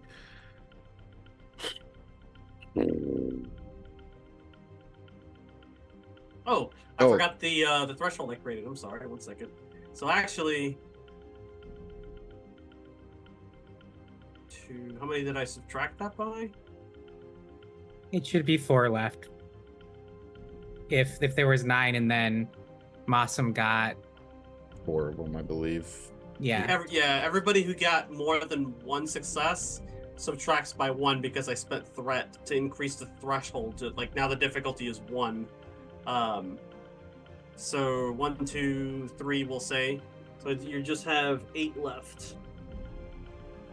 There we go. I thought I removed the penalty with my Oh, you're right. Yeah, the fire Yeah. extinguishers. Yeah. Okay. You're right. So So you're back. You have 5. So I'm gonna make a argument that danger sense applies to this because she could probably sense like, okay, that's not the best Yes, thing to do, kind of that's thing. accurate. That's accurate. Yeah. Don't So, cross yeah. that fucking wire. Yeah, pretty much. Okay. 3 successes. There you go. 3. Wow. Okay. Oh. It's like I know this. Beatrice is not helpful at all. That. I mean. Does Beatrice have a determination? If you spend it, we're done. Already. Oh, okay. I don't know if she did. Yeah, I think I used it. Okay. 2 on the clock. And that's just like, calm down. I got this. Just It's go not away. even close though. It's like, oh, we got this. Well, that was Inessa. Yep. Her first turn, right? Yep. So Yes. she gets a second turn. You can go ahead and roll. Okay. Oh my god.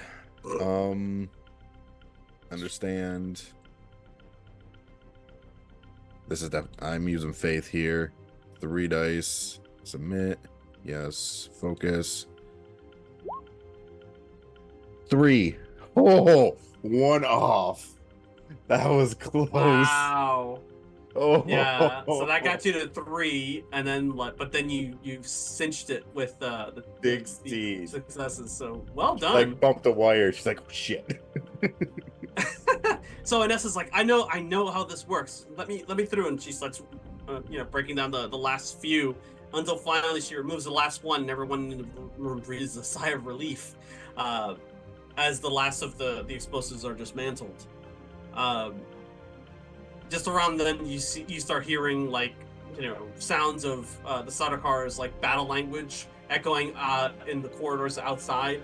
So here's where things get sticky because they're going to try to arrest all of you, and it matters like how you want to respond, because if you want to fight them, there will be consequences for doing so, or you can surrender yourself and put yourself at the mercy of the court, so to speak. I have a thing. Y'all. Sorry. There is a thing I would like to do. I'm going to contact Amir once I get out of Communet blockage range. I presume I can now that the danger has passed. I'm going to contact Amir and say, "Hey, my plan worked. Don't do nukes." And then also, I'd like to call the guild and tell them to quarantine Kaitane. Even the Emperor is not allowed to leave. He may be infected with thinking machines. So you're going to call the guild and say that there are little tiny thinking machines that are infecting people, which they haven't been made aware of yet. And you're asking them the biggest ask in the world, which is to stop any and all traffic going in and out of the seat of the Imperium. Yep. That's an epic level communication roll. I will. I sent you a secret message last week, Eric. I will show them the bomb as evidence. Oh, That's Lord. very good. That will allow you to make the roll with just a 4 difficulty, because they're like, you're showing us a bomb. Fair enough. I presume this is communicate. Absolutely, yeah. I am being deceitful, definitely, because I am trying to paint the Emperor as infected, even though I have no clue if he is. Okay, that's good. This is fully justice still, because I will get revenge on those who wrong me. This is my big fuck you, Emperor moment.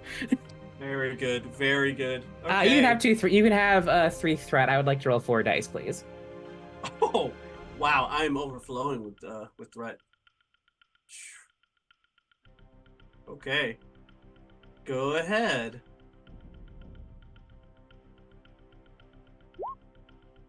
I'm going to do 2 things here. I'm going to do drugs about it to turn that 119 into a 1, and then send my other determination point to turn that 18 into a 1 for 7 successes total. He's like, Sorry, say that I'm again. sure I was just Sure. So I have Alternate my with my spice mutation, which lets me do drugs to spend it as if a determination point. So I will do drugs to turn the 19 into a 1, and then I have an additional determination point because of unquestionable loyalty to turn the 18 into a 1 for 7 successes total. Jesus Christ. Okay, so you get Left 3 Eric momentum speechless. out of this. Wow. Can I? So I have. I actually. I will. I'm going to spend 2 of that momentum to cast the trait suspicion on the Emperor of being infected by thinking machines. Oh wow. NPC's suspicion. Wow. I've been waiting since we got here to fuck the Emperor hard, and this is my moment. I'm fucking the Emperor with the lights on tonight. You contact the guild Hayliner currently in orbit, and you're like, here's the situation, and here's what I have in my hand right now. The Emperor has been compromised, thinking machines have returned, or whatever you tell him, like or do you like make it sound like they've been infected by like a disease or no, I poison say or something? the Emperor is compromised. Members of the Landsrad might be compromised. No one can leave this planet until we have confirmed who is infected and who isn't. They're just kind of like aghast at what's happening, and they have to go through the right channels and stuff like that. And it's like they have to basically the navigator in charge has to make like a decision whether to adhere to that or not. But because of the panic and the accumulated evidence that you put together, their word is final, and you basically like guild security spread out on the starport, and they start locking down the starport. Everybody out, and the Sardaukar are like, what the fuck are you doing? And they're basically like laying down the law, like no one gets in, no one gets out. That was a good move. What are the rest of you are doing beneath the Hall of Oratory as the Sardaukar are coming in and getting closer? Beatrice is just gonna like edge so she's standing next to Dr. Yue and is just gonna follow his cues on what to do. Yeah. He as the Sardaukar storm the building and start securing it room by room, he holds his hand out aside and is like, this is my protege, leave her alone. She's with me. She's undergoing training, and like he doesn't get to finish the sentence before they just like flip him around, put him on the ground, and slap restraints on him. Click click. Well, same with the rest we of you. saw that coming. Unless Amira and Kynes are able to successfully make a stealth roll, you're probably going to encounter the Sardaukar out in the streets as they're like going to swarm in on dispenser carts and ships and stuff like that to secure the Emperor's life.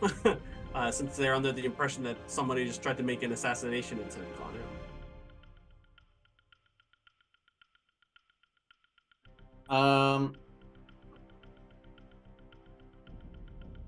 Yeah, I don't think I want to be captured by the Sardaukar. I'll be right back. All right. I'm gonna roll to see how well they do under their other commander for the planetary commander. This is going to be a. Let's see. This is going to be discipline.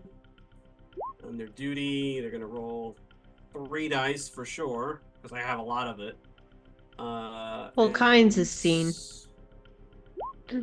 Oh, well then. Uh, I have a can lot can of. Kynes get assistance from her Federkin? If she orders them to fight, they might. Yeah, they can assist. But then they're forfeiting their lives to ensure that she lives. Does she Can want to she do not that? just cover herself with a blanket and sneak around? No. No, she's not gonna ask She's the. not Kinds of the Shire. She's Oh my god. Kinds of What the about Sea. second breakfast? Second spice? Um, no, she will not ask them to sacrifice themselves. Well, they're pledged to die for you, so you may not have much of a choice. Unless you have specific plans for them, they'll distract the Sadakar so you can get away. You have to succeed at 3 successes. I'm going to dish out some threat to get rid of that complication.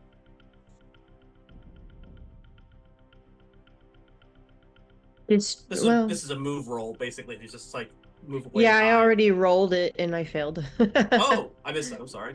That was right Okay. above your roll. So the Fadakin,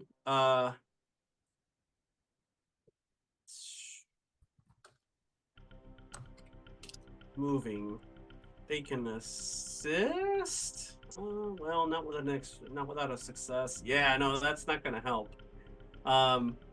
They'll roll battle and see if they can buy you some time. Let's see. They have 2 dice because of you. They get focus. No, it's not enough.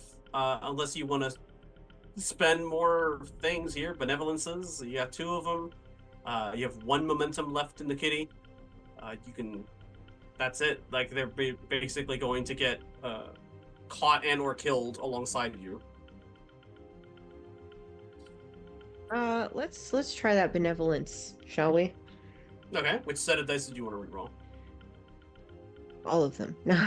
Okay. So spending a point. And well, you can actually, roll the whole set if you wish. oh no, the Fadakin.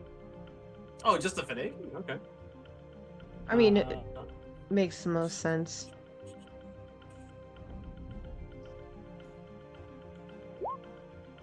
Oh Jesus. my! Here it My- comes. The hell? Do you have your determination point? No, I used it. Yeah. So Kynes and the Fadakin bodyguards are completely surrounded on the streets of Kaiting. Like, if the building had blown up, you'd be safe, but you'd still be captured by them. 1 second. Okay.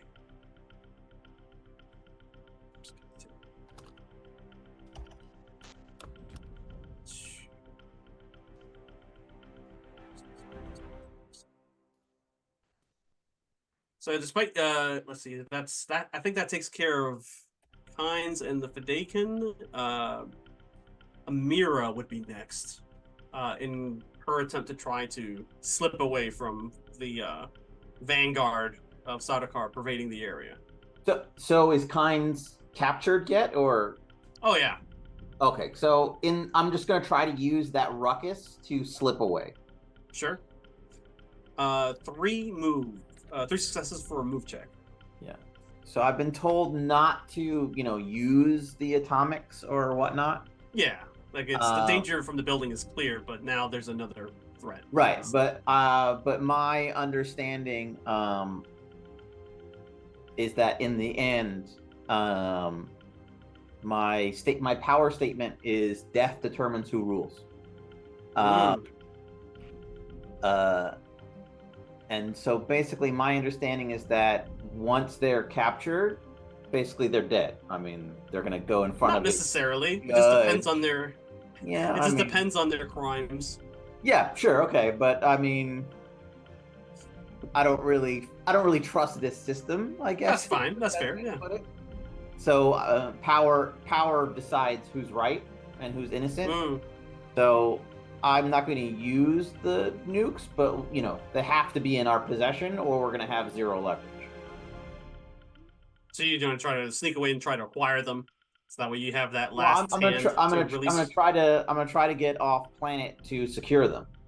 Makes sense. Yeah. Right? Because if I don't know who else in our house would be able to. Correct. Oh, Malice. Right. Yeah. But also, another problem is that once Eloise is in their possession, then things become complicated. Sure. Especially if they're infected with thinking machines, then Yeah. then anybody under the Emperor's control is basically becomes suspect. Oh yeah. You have to succeed at a difficulty 3 roll to evade the Vanguard. With enough chaos as it is, and the steps that you've taken before, you can probably get out without too much difficulty. I don't know. This isn't. Oh, hold on. It's giving me some. Oh, there it goes. Okay, so I'm gonna use. What did I say? Power? Yeah, power. Power. Makes sense. Okay. Let's see. Let's see what happens there. Yes, I have stealth. I don't recall you making or utilizing a determination point earlier in the session. So I did. I did. I won a battle. I won the battle roll and killed 3 Sardaukar. Yeah. We have benevolences though. You do? You have 2, by my count. So you can spend one of them to reroll 1 or all of the dice. Feeling lucky, and you have 1 point of momentum. So you can spend it and get 3 dice instead of 2. Well, I don't want to spend the momentum. I suspect the other people will need it. Sure. So, but I'll use the benevolence. Okay. Sorry, I'm having some character sheet issues for some reason. It's. Are you not able to access it? Yeah, it's not loading properly, or maybe I have it in another screen. I don't know. I can do. I got it. I've got her sheet. I can go ahead and roll. All right, go ahead. Yeah. This is move and power. Oh man. Oh, it's supposed to be 3 dice. Or no, never mind. You're not using the momentum. Never mind. Yeah, I'm not. Yeah, it's fine. Oh well. So remember, gotta run out eventually. So do you remember last season, Aaron, when Eloise had those visions of Amira being apart from her and being stranded in a devastated world somewhere? Oh no. Oh Jesus. Amira, you slip through the slide streets and you think you're safe, and then before you look up at the sound of a suspensor ship that's coming down on top of you, 5 or 6 Sardaukar just descend on you from the air, and there's nowhere to run. Let's see, I think that's most of you. The rest of you are inside the building when the Sardaukar come in. The Emperor and the rest of them got away. Even Massam is taken into custody, although not as harshly as the rest of you. Let's see here. I'm trusting Leto at the moment. They capture you and several others who defiantly disregarded orders issued by the Emperor. You don't know what awaits you, but you will have some time to ruminate on the possibilities before you are placed before an imperial magistrate who will read out your various crimes before a jury composed of your peers. Though things look bleaker than ever before, there is a sense that if you survived everything until this point, there is a good chance you may survive this as well. And with that, we'll focus now on Gidi Prime as a bit of a flashback of what happened when Daphne, Varys, and the Bene Gesserit left and boarded the Hayliner just leaving Gidi Prime after that fiasco. Let's see.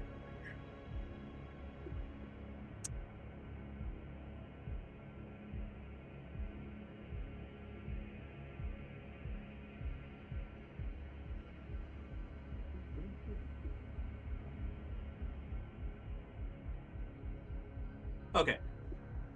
Let's see. Through your eyes, you perceive Gidi Prime through this viewport aboard the Hayliner, and your mind is no less alleviated of the stress it endured during the entirety of your stay on the Harkonnen homeworld. For through that same viewport, you glimpsed the Grand Armada, seen originally upon your arrival to the system, now stowing itself aboard the confines of the same Hayliner. The implications couldn't be clearer. House Harkonnen committed tremendous amounts of resources to field a formidable force to bear on their enemies, a sneak attack against House Atreides and their allies. Give me a understand difficulty 2 test, Daphne.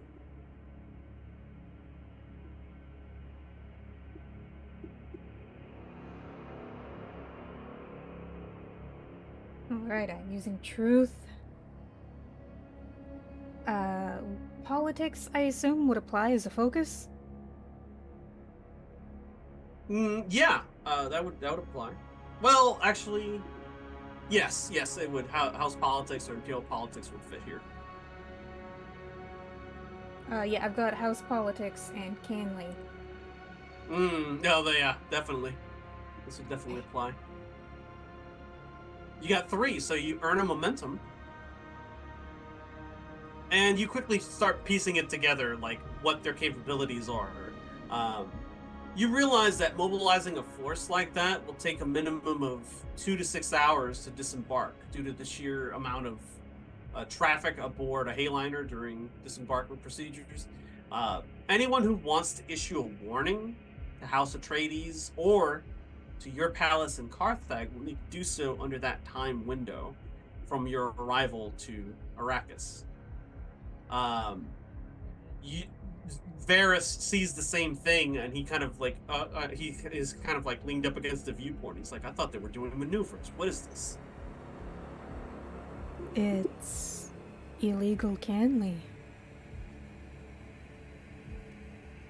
Illegal? I thought they had a vendetta against the Atreides. If the Emperor is putting his thumb on the scale, that makes everything different. The Emperor, he says. You see the Bene Gesserits that you came here with. One of them comes in and, you see she's asking, like, if you're prepared for a trip. Like, the Haylander is getting ready to move, so go find your chairs or whatever. And she's like, where is your other one? Your handmaiden. I've sent her a message. She's resourceful. Looks up and goes, very well. It's like, prepare for disembarkment. This will take a few days to reach Arrakis, but when we do, and she kind of like says something innocuous like, oh, we'll be pleased to have made your acquaintance and blah blah blah blah, almost like as if she's performing for like a comm-eye or some spy recorder somewhere. But as she has her hands firmly folded in front of her, you see her hands are still flashing in the Bene Gesserit manner to you. You and Varys both catch it, and because Varys is Bene Gesserit trained, he understands what she's saying. What she basically says while she's saying something else is that we can help you evacuate, but only you and the boy. You know what it is that you owe us now.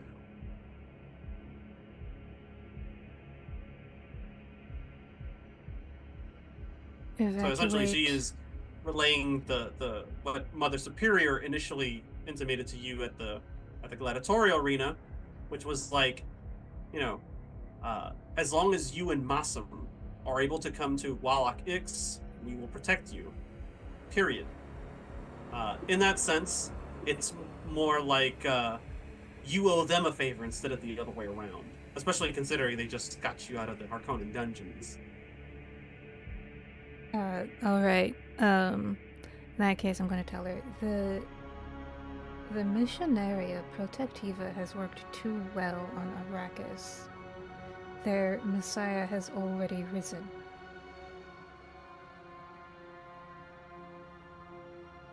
He's risen, he's been anointed, he's been acclaimed.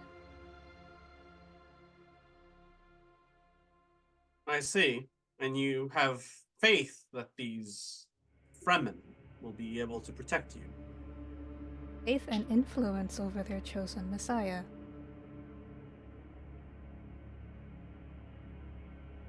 We certainly hope, she says, for you and the sake of your house, that you are correct in that assumption. As always, the offer stands. I appreciate the offer. Come with me to Arrakis, I will introduce you. That won't be necessary. We have urgent business elsewhere. And by we, she means Mother Superior and her entourage. However, give the Atreides their good luck. It seems that they're also aware of what's going on, so there's a little bit of double talk here, and basically telling you, like, if you can get a warning to them, do so, please. We don't want to lose all of our prospects. And with that, she kind of turns around and says, "Oh, thank you. Enjoy the rest of your trip." Doors open up and she disappears. Varys gives you a concerned look. That you're getting out of the frying pan and into the fire, back to Arrakis. What do you say? What do you do? They need to think I'm as manipulative as they are. That's the only way they'll respect me. That's how they get you, though. By playing their game. I'm not going to play their game, not once we get back to Arrakis. This isn't the game, he says, and he points to the ships flying into the hold. The Harkonnen Armada is going to war, and you and House Cheshire is right in the crosshairs, right alongside the Atreides. What are we gonna do?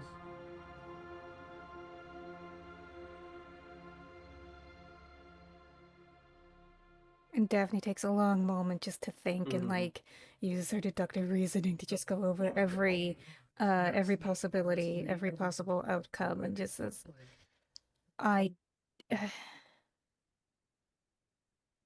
there's a teenage boy doing his best to fill his father's shoes on Arrakis. I can't just stand by and let him die.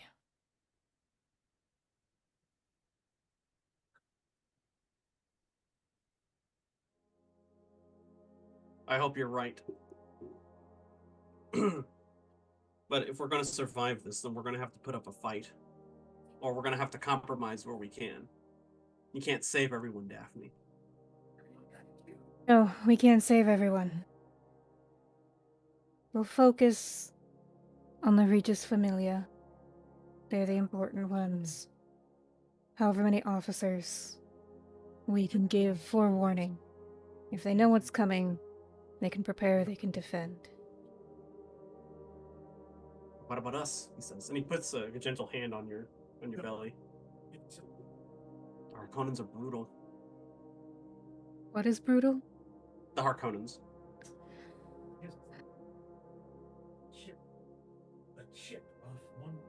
I think we might have disrupted them enough tonight. But yes, they are brutal, and I'll stay out of their way, I promise. I'm not going to take any stupid risks. Take as many as you like. I'll be there to defend you. I know. Very well then. Into the maw of the beast we go, he says. With that, the Hayliner lurches and everything goes spaghetti for a second, and you're off. We'll shift here for a second and follow Nadim aboard his his Harkonnen freighter within the Hayliner itself, you see the same things as the Duchess of Cheshire and her consort. And it's just in the blink of an eye, you've gone several parsecs across the Imperium, and within a few days' time, you arrive on Arrakis. Your weapons are returned to you by the guild upon leaving the Hayliner aboard a light cargo dropship designed for like 5 to 10 people at the max. Your crew consists of 2 Harkonnen troopers and some dusky-skinned ship hand, probably a smuggler, something like that. Since your induction into the Kanseki Syndicate, you've had to make changes in your accommodations from Arakeen to Carthag. Arakeen, of course, is where the Lupos Syndicate turf is located, and thus a rival now, and dangerous territory for you to reside in. So as the dropship comes out of high atmosphere, a trooper and the ship hand bring some kind of kit into the cockpit, and after a few minutes, the 2 reemerge and look to start their checklist prior to landing. Roy is snarling in your lap as the ship hand comes near to confirm that your harnesses are intact. They're, of course, armed, just like you are, as you're now leaving the confines of the Hayliner and making your way down to the surface of Arrakis. Is there anything specific that Nadim wants to do during this trip, like make any community net calls or anything like that on the way down?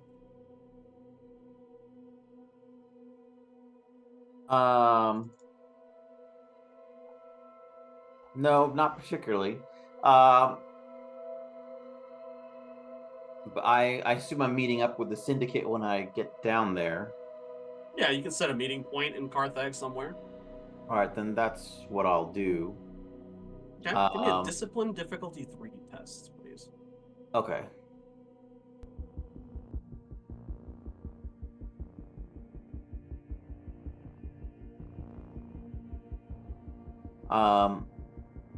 And wait, there's like a smuggler I don't recognize, like checking my straps. What's that? Yeah, it looks like a native. He's got like weird tattoos and stuff on his hands and his face, blue within blue eyes. Yeah, I'll stop them from getting near me once the dog gets anxious.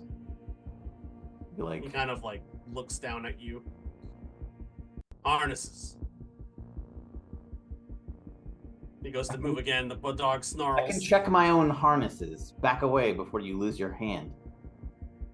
He looks at you and mutters something under his breath as he moves away. All right, you said a discipline test? Yeah. All right, I have a specialty in espionage, and I'll use power. Okay.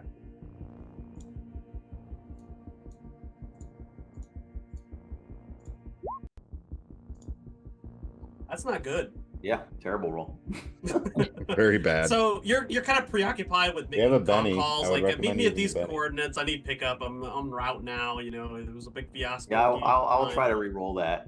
Oh, okay. With Those are the complications there, man. with the benevolence. Yeah. That's it. That's the last benevolence. Okay, here.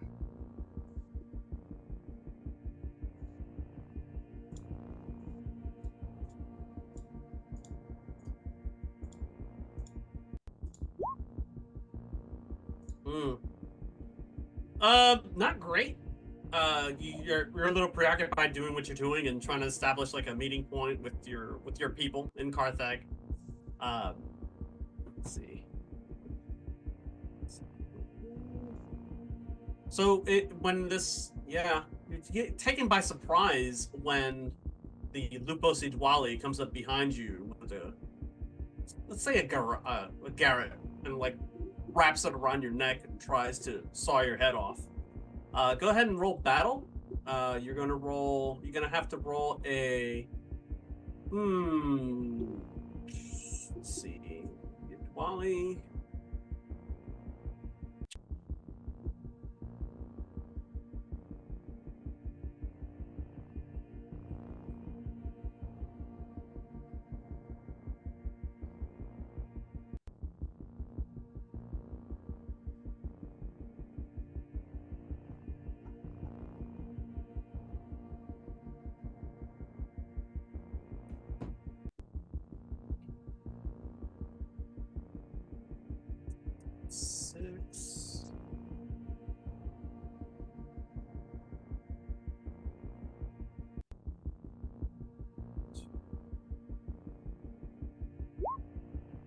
You need 2 successes to not take any damage. This is battle. Mm-hmm. Okay. I have a specialty in assassination. Okay. Assassination methods, you know what this is, you know what it could do to you, and you know how to bypass it. You move your gloves up to try to like hook them underneath the garret and like try to pull down as much as you can. 2 successes. Right. or Yeah. more. I will obstruct. I'll obstruct the garret, and then draw my crisp knife and slash the tendon in his hand. Nice. Go for it. I will give you some threat Okay. for 1 extra die. You don't have to actually. You have 2 momentum sitting in the pool, unless you want to be nice and let the rest of them, your potential enemies, hold on to it. Yeah, I need to buy threat to use decisive action. Oh, interesting. How much threat? Just 1. Okay. That allows me to remove extra enemy assets. Excellent. Okay. Go ahead and roll. Yeah, if you get 1, you get 2 for the price of 1, essentially. Okay. So I guess I'll roll that. There we go. Holy balls! That's 5 successes. That's a pretty goodbye hand, I guess. Wow. Okay. So you get 3 successes. So that earns you 3 momentum towards the pool. So you're almost at full momentum right now. The way I imagine this is like he comes up and like tries to strangle you, and you kind of like catch it and hook it and pull it down only so much, and then with your other hand you reach down, grab the crisp knife, and it's sharp, boy. You bring it up and go and cut right through the garrote, and you turn around to face your opponent, and that's when the door to the pilot's cabin opens up, and the 2 Harkonnen troopers come out with some weird looking winged suits, like flying squirrel looking style suits, complete with parachutes and maul pistols aimed at your back. It's combat time. Well, I can spend momentum, 2 momentum points to remove a second enemy asset. Yes. So what I'll say is that you not only were able to remove the garret, but you also removed the assailant. So you went, and when you turn around, you kind of swipe out real quick, and you catch the Dwali's throat with the crisp knife. Slice his throat, and he's like, And grabs I'll all of use it and his, drops to his knees and falls over. No, I'm gonna keep him up. I need him for the pistols. Okay. You dismember his hand then, as you said, like knife through the hand tendon. So he's just like and you like he's from and resilient, but like you pin his hand to the chair or something. We'll say. Yeah, resilience is good, so he can take more shots from the model. That's fantastic. Oh, I see what you're doing. You wanted to use him as a hostage. Okay, cool. My new personal shield. Fantastic. I'm going to roll for both Harkonnens to fire at. Let's see. Harkonnen House soldiers. I have so much threat. I'm gonna spend some. Let's see. 1 for each. I'm gonna choose to keep the initiative, so they both go. So that's 2, and I'm gonna spend another 2 to essentially give them each an extra die. So go ahead and pocket 1 point of advancement because of that. Okay. And if this doesn't do it, they'll try harder. Let's see. They're doing their duty. Rolling 2 dice, and they have we'll say they have a focus. So we'll go ahead and roll. And number 1 blows it completely, just like I knew he would. Pah, pah, pah, pah. He ends up. He has a complication. He ends up shooting the Dwali. Yay! But don't worry, he's still alive. He's just bleeding now. And now the other one goes. 2 dice, and he gets a yes. 3 successes. I'll give you the dealer's choice here. Move or battle. Difficulty 3 to not get hit, and I'll allow you your shield bonus as you just kind of like, or Roy can hit it for you. Click. Your shield activates, and you're able to like, deflect some, if not all, of the incoming fire. Yeah, I'll use battle. Cool. Let's see here. Justice.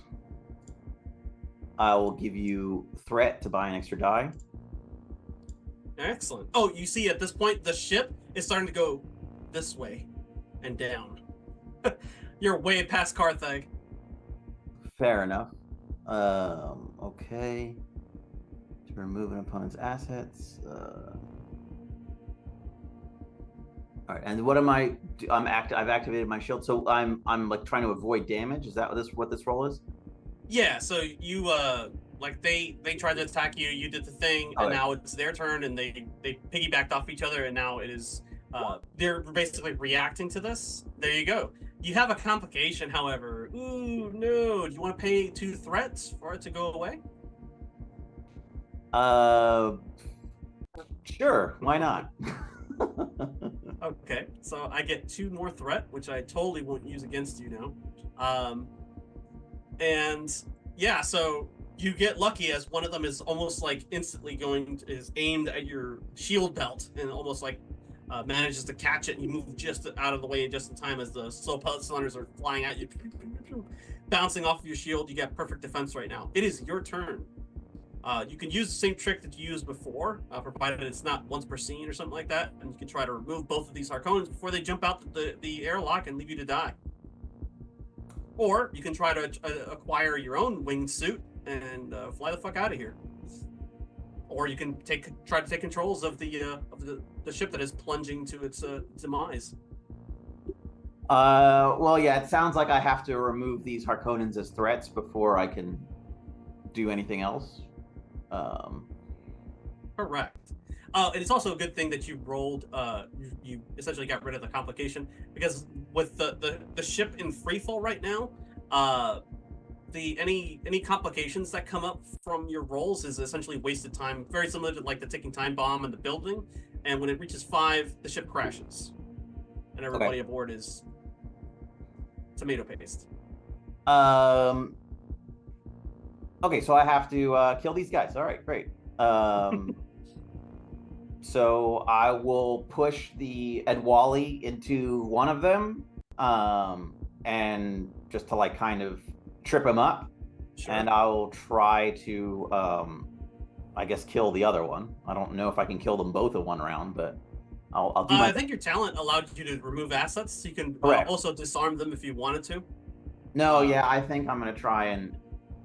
all right, well, I'm going to try to kill both of them. So yes, okay, sure. I'll do my best. I'll push one and the other, stab the other one, and then while the other one's tied up, I'll try to get a blade in his ribs as well. Sounds good. Okay. All right, so battle, assassination with justice. I have the slow blade. I will buy... That's good if they're shielded. They're actually not shielded. Oh, okay. So they have no assets for me to ignore. Oh, sorry, that's incorrect. They actually do have a shield. So it's whatever the difficulty is, it's +1. Okay, so I will use the slow blade by spending momentum. I'll spend momentum to buy an extra die. So that activates the slow blade, which ignores one of their assets. So it ignores the shield, I guess. Okay, that's true. That is correct. Yeah. The one that you go to attack with your blade has a difficulty of 2, so you just need to break 2 or higher, exceed that to do damage and actually defeat them. They're no-name mooks, so as long as you successfully attack them, they're dead. All right. And my Chris knife is a 1. I don't know what that means. Like. Oh, so whatever you roll, you add 1 to it. It's like a +1 to damage in D&D, essentially. Okay. But not +1 to hit. So okay. That plus the Chris knife, I guess. That does it. That exceeds 3, but you earn a complication. So now you're at 1 out of 5 as the ship is plunging to its destruction. You push the Dwali into one of them. He's like, "Get the fuck out of the way." He goes to like push him out of the way and fire at you. And the other one you advance on immediately. He's firing at you dead at close point blank range, and it's like bouncing off of your shield. You come in and go flat, and you slip it in between the shoulder blades, and you just stab him a couple times, and he falls over dead.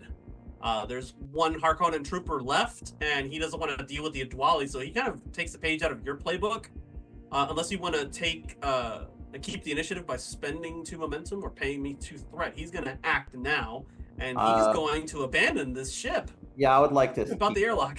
I would like to keep the momentum. Okay, very good. And so my plan. I don't know if I have. I'd give you threat instead of momentum if I could, but yeah, I'll allow it.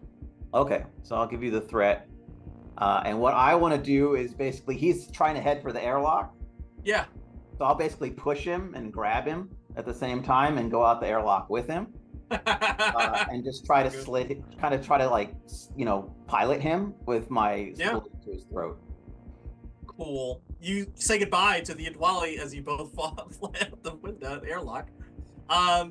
In order to not get kicked away by reflex or shot at point blank range by the Harkonnen trooper, give me a move test that meet or exceeds the following.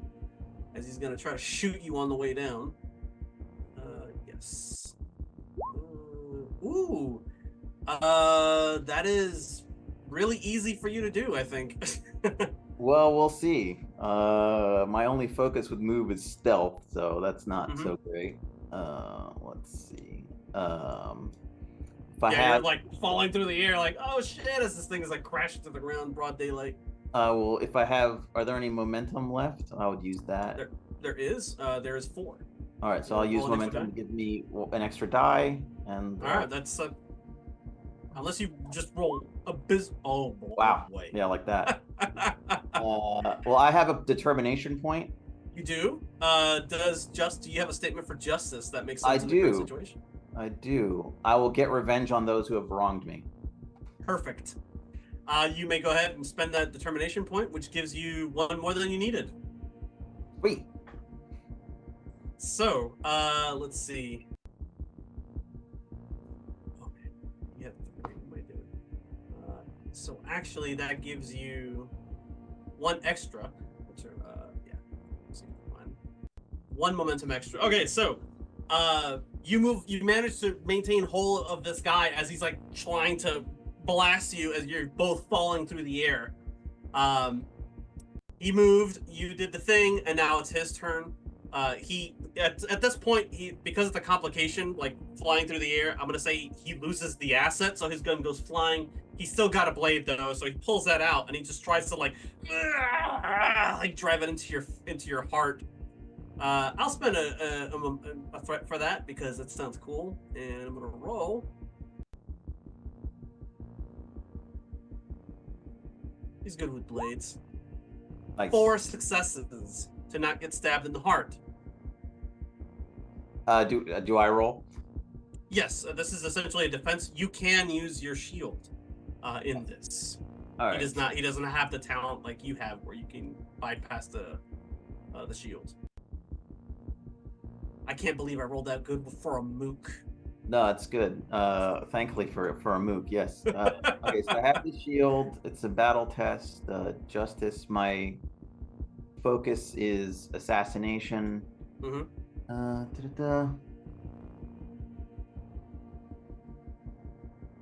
I guess that's it. I just roll that. I'll give you a threat. I'll give you some threat since you spent some threat. All right. And let's see what happens. Plus the shield. Okay. Wow. Wow. A narrow escape of death yet again. Like he's just like, you're falling through the air and he's trying to stab you through the heart and you're just like, okay, it is your circus now. How do you want to dispose of this asshole? He's my ride. So you're gonna try to like shut up, put the knife away. I'm gonna put you in a chokehold, and we're gonna ride this motherfucker down to the ground. Yeah, exactly. I'm gonna try to knock away his knife with my shield. Basically, I'm just gonna move fast with my shield arm to like hit cool. my shield very fast, so it'll deflect away. you're potentially disarming him of his asset, which Right. I think you have a means to do with your talent. Same one that you used on the Dwali. Is it once per scene, does it say, or does it you can use it? No, it's in a conflict when you succeed at a battle test to remove an opponent's asset, I can do an extra one, or slow blade where I can ignore an asset. So. Oh shit! Yeah, you're both shielded, but like, yeah, this would totally work, especially with the slow blade. So go ahead and it's your turn. You can give me a battle roll to see if you can manage to remove his asset. Okay. Man. So there. 3 successes. I don't think he can beat that. There's no fucking way. I'm not even gonna. Yeah, no, I'm not even gonna spend the threat on it because I need it for the next scene. Okay, so yeah, you just you reach down and like you just disarm him, and you're both like fighting each other as best as you can, but like the shields get in the way. So you kind of like maneuver yourself in such a position that you can slow blade sort of get through his shield and like grapple him, and just he has no choice but to expand his wings, so to speak, and glide you on the way down. In the background, you hear a as the freighter explodes. It hits the Imperial Basin somewhere, and it just like explodes into a million pieces. He starts to glide down. Now everything depends on this Harkonnen soldier's move ability, so that you don't crash and die. Yeah, I think because it's within his interest to live, he will actually spend a threat to buy additional dice. So we're gonna start with Hey, threat for us. yeah, essentially. Let's see. It's gonna spend. How much do you need for 2? That would be 3, right? Okay, so he's gonna spend 3. And normally you'd get a point of advancement for this. You know what? Go ahead. You put him in this position. Like, go ahead and take another point of advancement as he's like desperately trying to live. Let's see. Yeah, he's gonna try to live, and he's got 2 more dice. So a total of 3 dice. This is difficult, but he can do it. Let's see.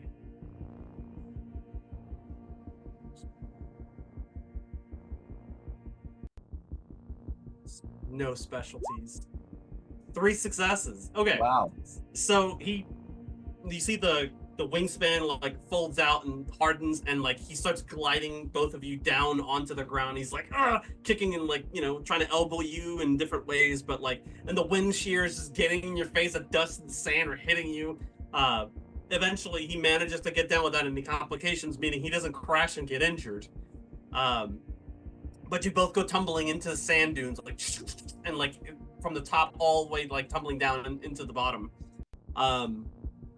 You do manage to just give me a move difficulty 2 roll if you can manage to hold on to all of your assets, like your Chris knife and your shield, everything like that, without losing anything. He is completely disarmed with the exception of his shield.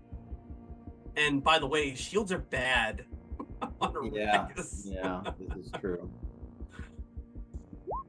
And he's a dumb Harkonnen. Oof. All right, so choose an asset to lose, either your shield or the blade. The shield. Okay. Yeah, you're just like Well, the shield, the blade, or my dog. So definitely not the dog. So not the dog. Never the dog. So yeah, you see the shield just kind of like slip out as like he was trying to stab you, like he snagged it and off it goes flying off as it gets deactivated. You tumble down, you got sand everywhere, and the Harkonnen trooper gets up and he's like, he doesn't know what to do. He's like, oh shit. He still has the shield will attract activated. The worms. Yeah. Give me a communication difficulty 2 or higher to see if you can beat this into his like difficult mind. Okay, let's see. That's going to be justice. Communicate. Yeah, that's definitely a good one for me. Oh, yeah. Hey, what do you know? Wow. You're just like, you freaking idiot. Get rid of the shield. You're going to attract the worm. They're going to go bananas. And he's like, oh. And now that's your opportunity I'll to stab attack him, yeah. Go ahead and roll battle. Okay. That's going to be truth and assassination.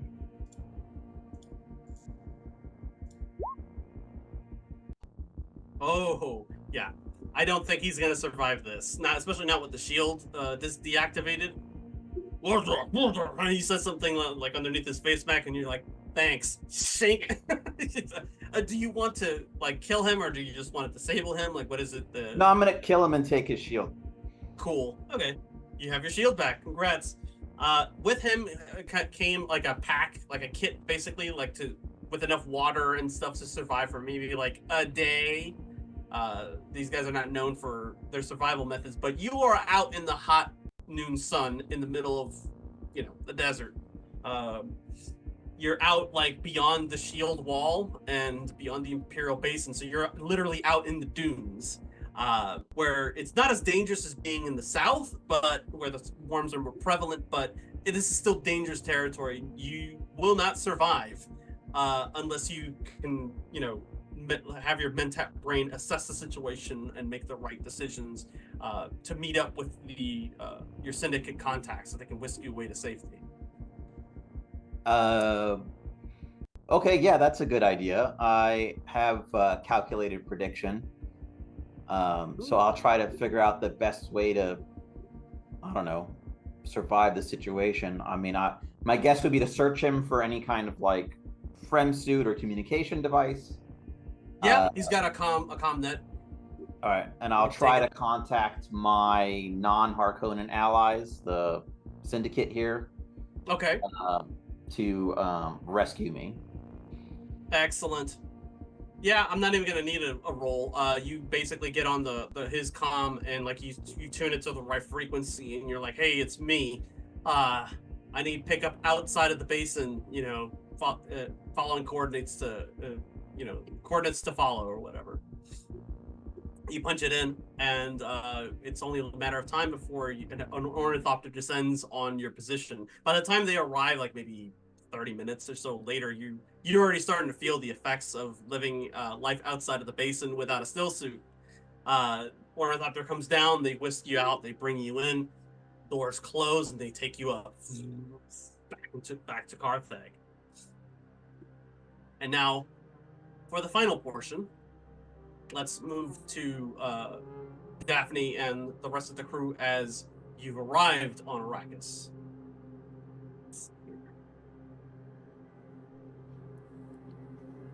Anybody can take part here if someone wants to portray Security Commander Hajan, or Hurdy, who is still here with her Fadakin from Zashir. As they work here after all to provide security for the summit. So anybody can take control of Hurdy or Commander Hajan. I'll take Hurdy. Hurdy. The cinnamon bun. Does anybody want to take Hajan for the following sequence? So I kind of want to take Hajan because Daphne is staying the fuck out of this fight. Okay, sure. So what Daphne does is basically as soon as she gets into reception range, because previously she told Paul, like, hey, if you ever have problems, come to us. You can call me. So I assume she's got his contact information as well. Yeah, she's just gonna call him and be like, high alert, they're coming. Don't let them get you by surprise. Okay, message received. He actually doesn't receive the message personally, but the head of security does. That would be Hawat. And his people pick it up. Yeah, Thufir Hawat, Gurney Halleck, as long as they know. Oh yeah. It's like, it's happening now. I see. Thank you for the warning. I'm also going to let Zoshir know. Not that I'm expecting him or asking him to do anything. I'm just like, there's gonna be a lot of Harkonnen and a lot of Sardaukar fighting in Arrakeen in 6 hours. Just so you know, do with that what you want. So Hurdy would probably, I would imagine, use a Distrans, Cielago essentially, and program the message into the bat, send it free. It knows to return to Sihaya to relay that warning. Absolutely. And then also with Hurdy, I'm gonna ask her if she knows of any nearby sieges. Let them know. There are some within the. Oh well. Hold on. I have to actually check this map because some of them have been removed. Oh no. So Um, I cannot find Herdy's sheet, but also that could be because my contacts are sticking to my eyeballs. That sounds painful. Let me double check No, not painful, just dry. here. if you want to take a break to go put some eye drops in. I Here we go. refuse. That's what it They're was. gonna behave for the rest of the session because I demand it. Yeah, dom those contacts. Exactly. Yeah. You darn I, tootin'. this I command. Okay, so here you go. You have. It should be under Siege Hagaharg, Okay. under There Fremen you tribes go. and sieges. Yeah. So you got Hurdy. You have command over the Fadakin there, and let me see if I can locate this. Any sieges along the shield wall. Shield wall. Okay. Oh. Oh, here we go. I have it on the other side, all the way down here. The only thing left. Oh, there are some within the shield wall. You know of some near Hagaharg to the west. This right here. There's one called Signpo Pions, and there's some in the actual basin itself and along the shield wall this way. So it depends. You're here in Carthage, this little red dot. You can head to the north and go to one, or you can go to the east beyond the demolished Hagaharg and go to, Hagatimin or some of the other places. I think Simple Pions because that is closest to Arakeen. Okay. And it's gonna be afraid like, hey, if you want to kill some Harkonnen, they're gonna be here soon. Please Very come good. kill All right. Harkonnen. So as you're getting to Arrakis, it's daytime. It's winding down, and you're making all these calls. Like coordinate efforts on the ground, and your plan ultimately is to have Varys and Daphne leave for one of the sieges and leave Hurdy and Commander Hajan to defend the city and its inhabitants. Is that correct? I think you're muted. I'm muted. Yeah. Daphne's not a fighter. And not gonna risk Varys on this, and essentially like having like the Regis Familia involved in this, would be unnecessarily complicating things, so it's better for them to just not be here. That being said, especially because right before this game I did buy a Focus in Pilot, Daphne will sort of be on call of like, hey, we need an ornithopter to extract Homestever from here right now. Yeah. So is what kind of conversations does Daphne have with Hajan? Because obviously he's in favor of having you and your consort evacuate the city, but there is still the question of what to do with the people that are going to be there. Because if the Harkonnen are indeed going to assault Carthage in addition to Arakeen, they're going to be right in the middle of it. So is there any, do you have any contingency plans or anything that you want to work out with any of the factions on Arrakis to try to secure some kind of an extraction or evacuation of the city before the thunder hits? Okay, wow, alright, so this is Arrakis, so we can't evacuate them to Arakeen because it's gonna be worse in Arakeen. This Carthage being the Harkonnen hotbed, they have more agents within Carthage than they do Arakeen. And remember, there were 5 spy rings that you endeavored to get rid of, and you missed one of them. And we missed one of them. Yeah. Okay,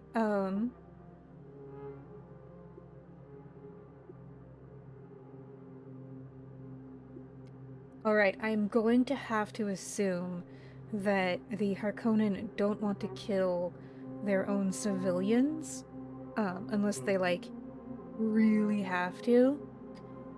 So my guess is that if we evacuate as many civilians as we can to the spaceport, Evacuate them to the spaceport? Well, so I'm trying to think of where they might be safe on. If you look at the map, there's a lot of places they can go. There is, of course, the southern Palmarines where the smuggler camps are, but that's a lot of people to move a very Right. long distance. You're still within the basin, so you can move them out into those towns within the basin. However, things that could get dicey, considering who controls those areas. Right. Okay. I think what we'll do is we will just sort of spread out the evacuation. We're not going to focus on any one particular place. It's like, all right, we're going to evacuate these people directly to the palace and find places to keep them safe in the palace. And then we're going to evacuate these other people to the villages and other Piecemeal, people, other people to the spaceport. And we're just going to cross our fingers and hope. Okay. Evacuating the city is going to be difficult, logistically speaking. Hajan will probably be at the forefront of that, but you can assist in that endeavor, or you can take lead, but you also will have to share the consequences if you fail, or if any complications arise. You can choose communication or discipline, difficulty 4. Am I rolling on Hajan's sheet or my own? That depends who's taking the lead. Who's Okay, doing the bulk of the work here, and who's assisting. Okay. And then what were the 2 options? Communication or discipline.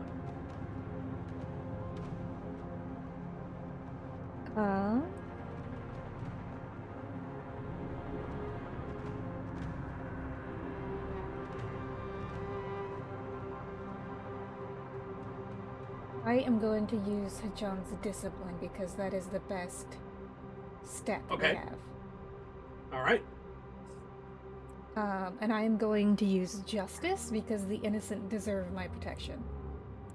That makes perfect sense. Yes. You have 4 momentum that you can use to do this. All right, I'll spend 1 for an extra die. And then Just 1? Okay. Yeah. I'm expecting things to get super fucking hairy in like 5 minutes.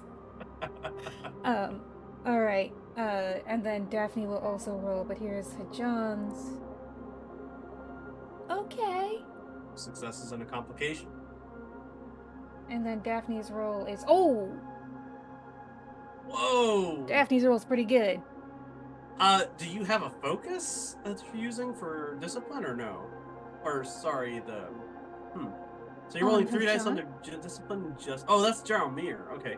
Yeah. So Hajan, he doesn't have a thing. His focuses are espionage and observation. I don't know if either one of those would help. No, not quite. Okay, that's fine. Successes and a complication, and then are you re-rolling the 18? Is that what the extra die was? No, because I spent a momentum to get an extra die. Oh, okay. And are you using communication or are you using discipline? Sorry. For Daphne. As Daphne, she would use communicate. Okay. So that would be 3 successes so far and a complication.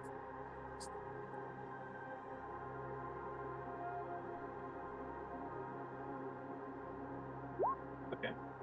If that's all the rolls, then that is...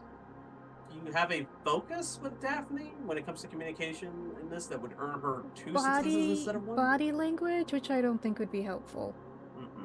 Yeah. Any other focus, even if it's in another skill, that would help with logistically, like moving everybody and making the calls and things like that. Observe, infiltration. She's got social awareness. Pilot, I guess. Maybe if she like flies the planes herself. That would be a move roll, though. Yeah, no. So I don't have any relevant foci. That's okay. So that's 3 successes and a complication. You need 4. So, wow. So that means that there's going to be a mad dash out of the city in some instances, which can complicate things even worse. This is, imagine like lots of confusion, fighting in the streets, etc. However, making this effort does give you some modicum of a reward for House Cheshire, in that you will now your honor will increase from 2 to 3. I'm happy with that outcome. Okay, so just as thing here.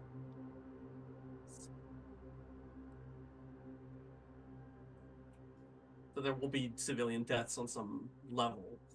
Now the next part is where you essentially have to defend the city. Hajan and Hawat, towards the end of the day, as you're flying out to the siege on the north side of the shield wall, inform you that from all Mentat estimates, the amount of Harkonnens that are going to be descending down upon Arrakis are more than both the Atreides and Cheshire forces combined. Judging by what kind of ships they use and what they're able to hold, there's a possibility that the cities could become overwhelmed. And with that, Hajan says, like, get yourself to safety, do what you can to establish some kind of a line of communication with us, and we'll try to, create a bulwark against the Harkonnens. But now you know that the stage has been set, and the battle will soon be joined as the Harkonnen ships, as the sun sets over the dunes of Arrakis, and the Harkonnen fleet starts to emerge in the dead of night from the Hayliner to begin their campaign. And that's where we'll stop for now. Wait, for the season? Or does this mean there's going to be a finale part 3? Of course we'll finish. We'll finish the battle. I mean, I don't know. I'm all dressed up with this map and nowhere to go. Of course we're going to finish this. Yeah. Eric made me a liar now, because Thursday I was like, oh, there's no way there'll be a part 3. I overstuff the turkey every time I plan things out, so I apologize in advance. But anyhow, that's all the time that we have for this session. I hope everyone here and those watching enjoyed the show. We'll continue our adventures into the Imperium next Friday at 9 p.m. Eastern Standard. Let's go around the virtual tabletop one more time to reintroduce our wonderful cast, beginning with Leo. Hello. As I'm stuffing my face full of pizza rolls. My name is Leo. You can find me here at Leo of the Black. Next time you'll see me is going to be here on Fridays playing this. Gonna be to be honest with you, I don't even know what I'm gonna do on Fridays once this game is over, but we'll see what Gods of Appalachia? I don't know, just a thought. Maybe.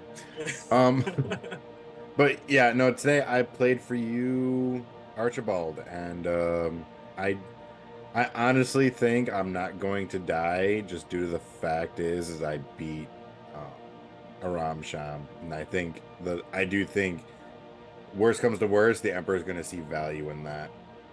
I mean, what's he going to do? Exile you to 2-pile? Anyhow. Exactly. Aaron. Hello, everyone. Sorry, I was being silly on our dice roller. I rolled to get pizza rolls and failed badly with an 18 and a 20. Yeah, I got a complication. No, I got them, but I bit into them and the center was cold. Wait, even better. You got them, you cooked them, and the center was piping hot, but strangely enough, there were no insides to it. It was all just steam. What a depressing. Wow. So just bread. I got bread. Anyways, hi everyone. I'm Aaron, pronoun she, they, fae. I played Eloise Pichere, pronoun she, they, who finally got to pull her little move, and we'll see how it plays out, I suppose. Well, we won't see how he plays it out till next season, I'm guessing. Let's see. You can find me at Greg Cthulhu pretty much everywhere except Twitter. As for where you can see me next, I will be here Tuesday for the debut of the new Wraith 20th anniversary game run by my friend Amy. I will be playing a Proctor, which, if you're familiar with Wraith, are the ones that like to cross over and materialize in the Skinlands. So, I'm super jealous. yeah, it's Ghost versus Gentrification. It's gonna be a lot of fun. So yeah, I will be here at 6:30 Pacific, I believe, is the start time when we go live. And then you'll see me here Thursday at the same time as Dune 6, playing the Between A Glimpse of Gossamer, and then back here for the finale. 3 games a week. Wow. Yeah, 3 games on the same channel a week. Moon. And we love you for it. Hi, I'm Khaldun Khalil. Everyone calls me Moon. I write for games, and I was playing Nadim Harkonnen. You can find me at @KKhalil on Twitter and other places. And yeah, until next time, I lived. I lived! We all lived. I thought someone was gonna die. Same. I literally did not think Beatrice was gonna make it. Ever. Hey everybody, it was wonderful to see y'all again. I missed you all, even you person who think I'm not talking to you, but I'm definitely talking to you even though you don't think I am. And you can find me all over the internet as Am Changeling, because it me, Am Changeling. I use all the pronouns, any of the pronouns. No one can offend me anymore. I have all the power. Fuck DeSantis. Yes, indeed. And last but not least, of course, Rachel. Indeed, fuck DeSantis, I say, from, safely on the West Coast. Yes, I have been Daphne, I have been Beatrice. This has been, an amazing session and an amazing season. You can find me pretty much everywhere as Stolen Fires, mostly Blue Sky these days, where I post either about RPGs or my cat. And then, yes, what Aaron said, we are debuting 2 shows next week. On Tuesdays will be Wraith 20th Anniversary Edition, Community Spirits.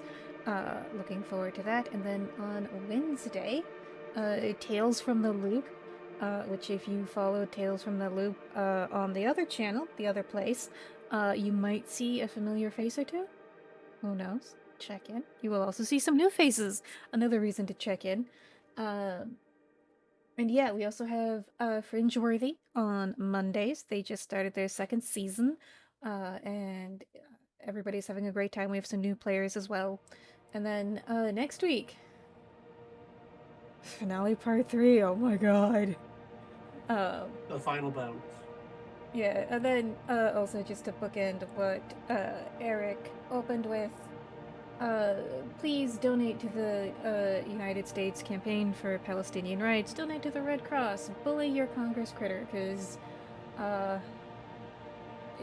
Israeli government has been saying, go here, it'll be safe. And then they bomb that place. And that's a war crime. And we need to get our politicians to start saying ceasefire in public. So yeah, USCPR, and then whatever else you feel personally capable of doing would.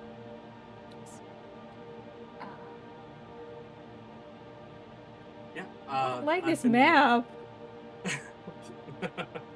I've been Eric at Modern Post Online. You can find me back here next time.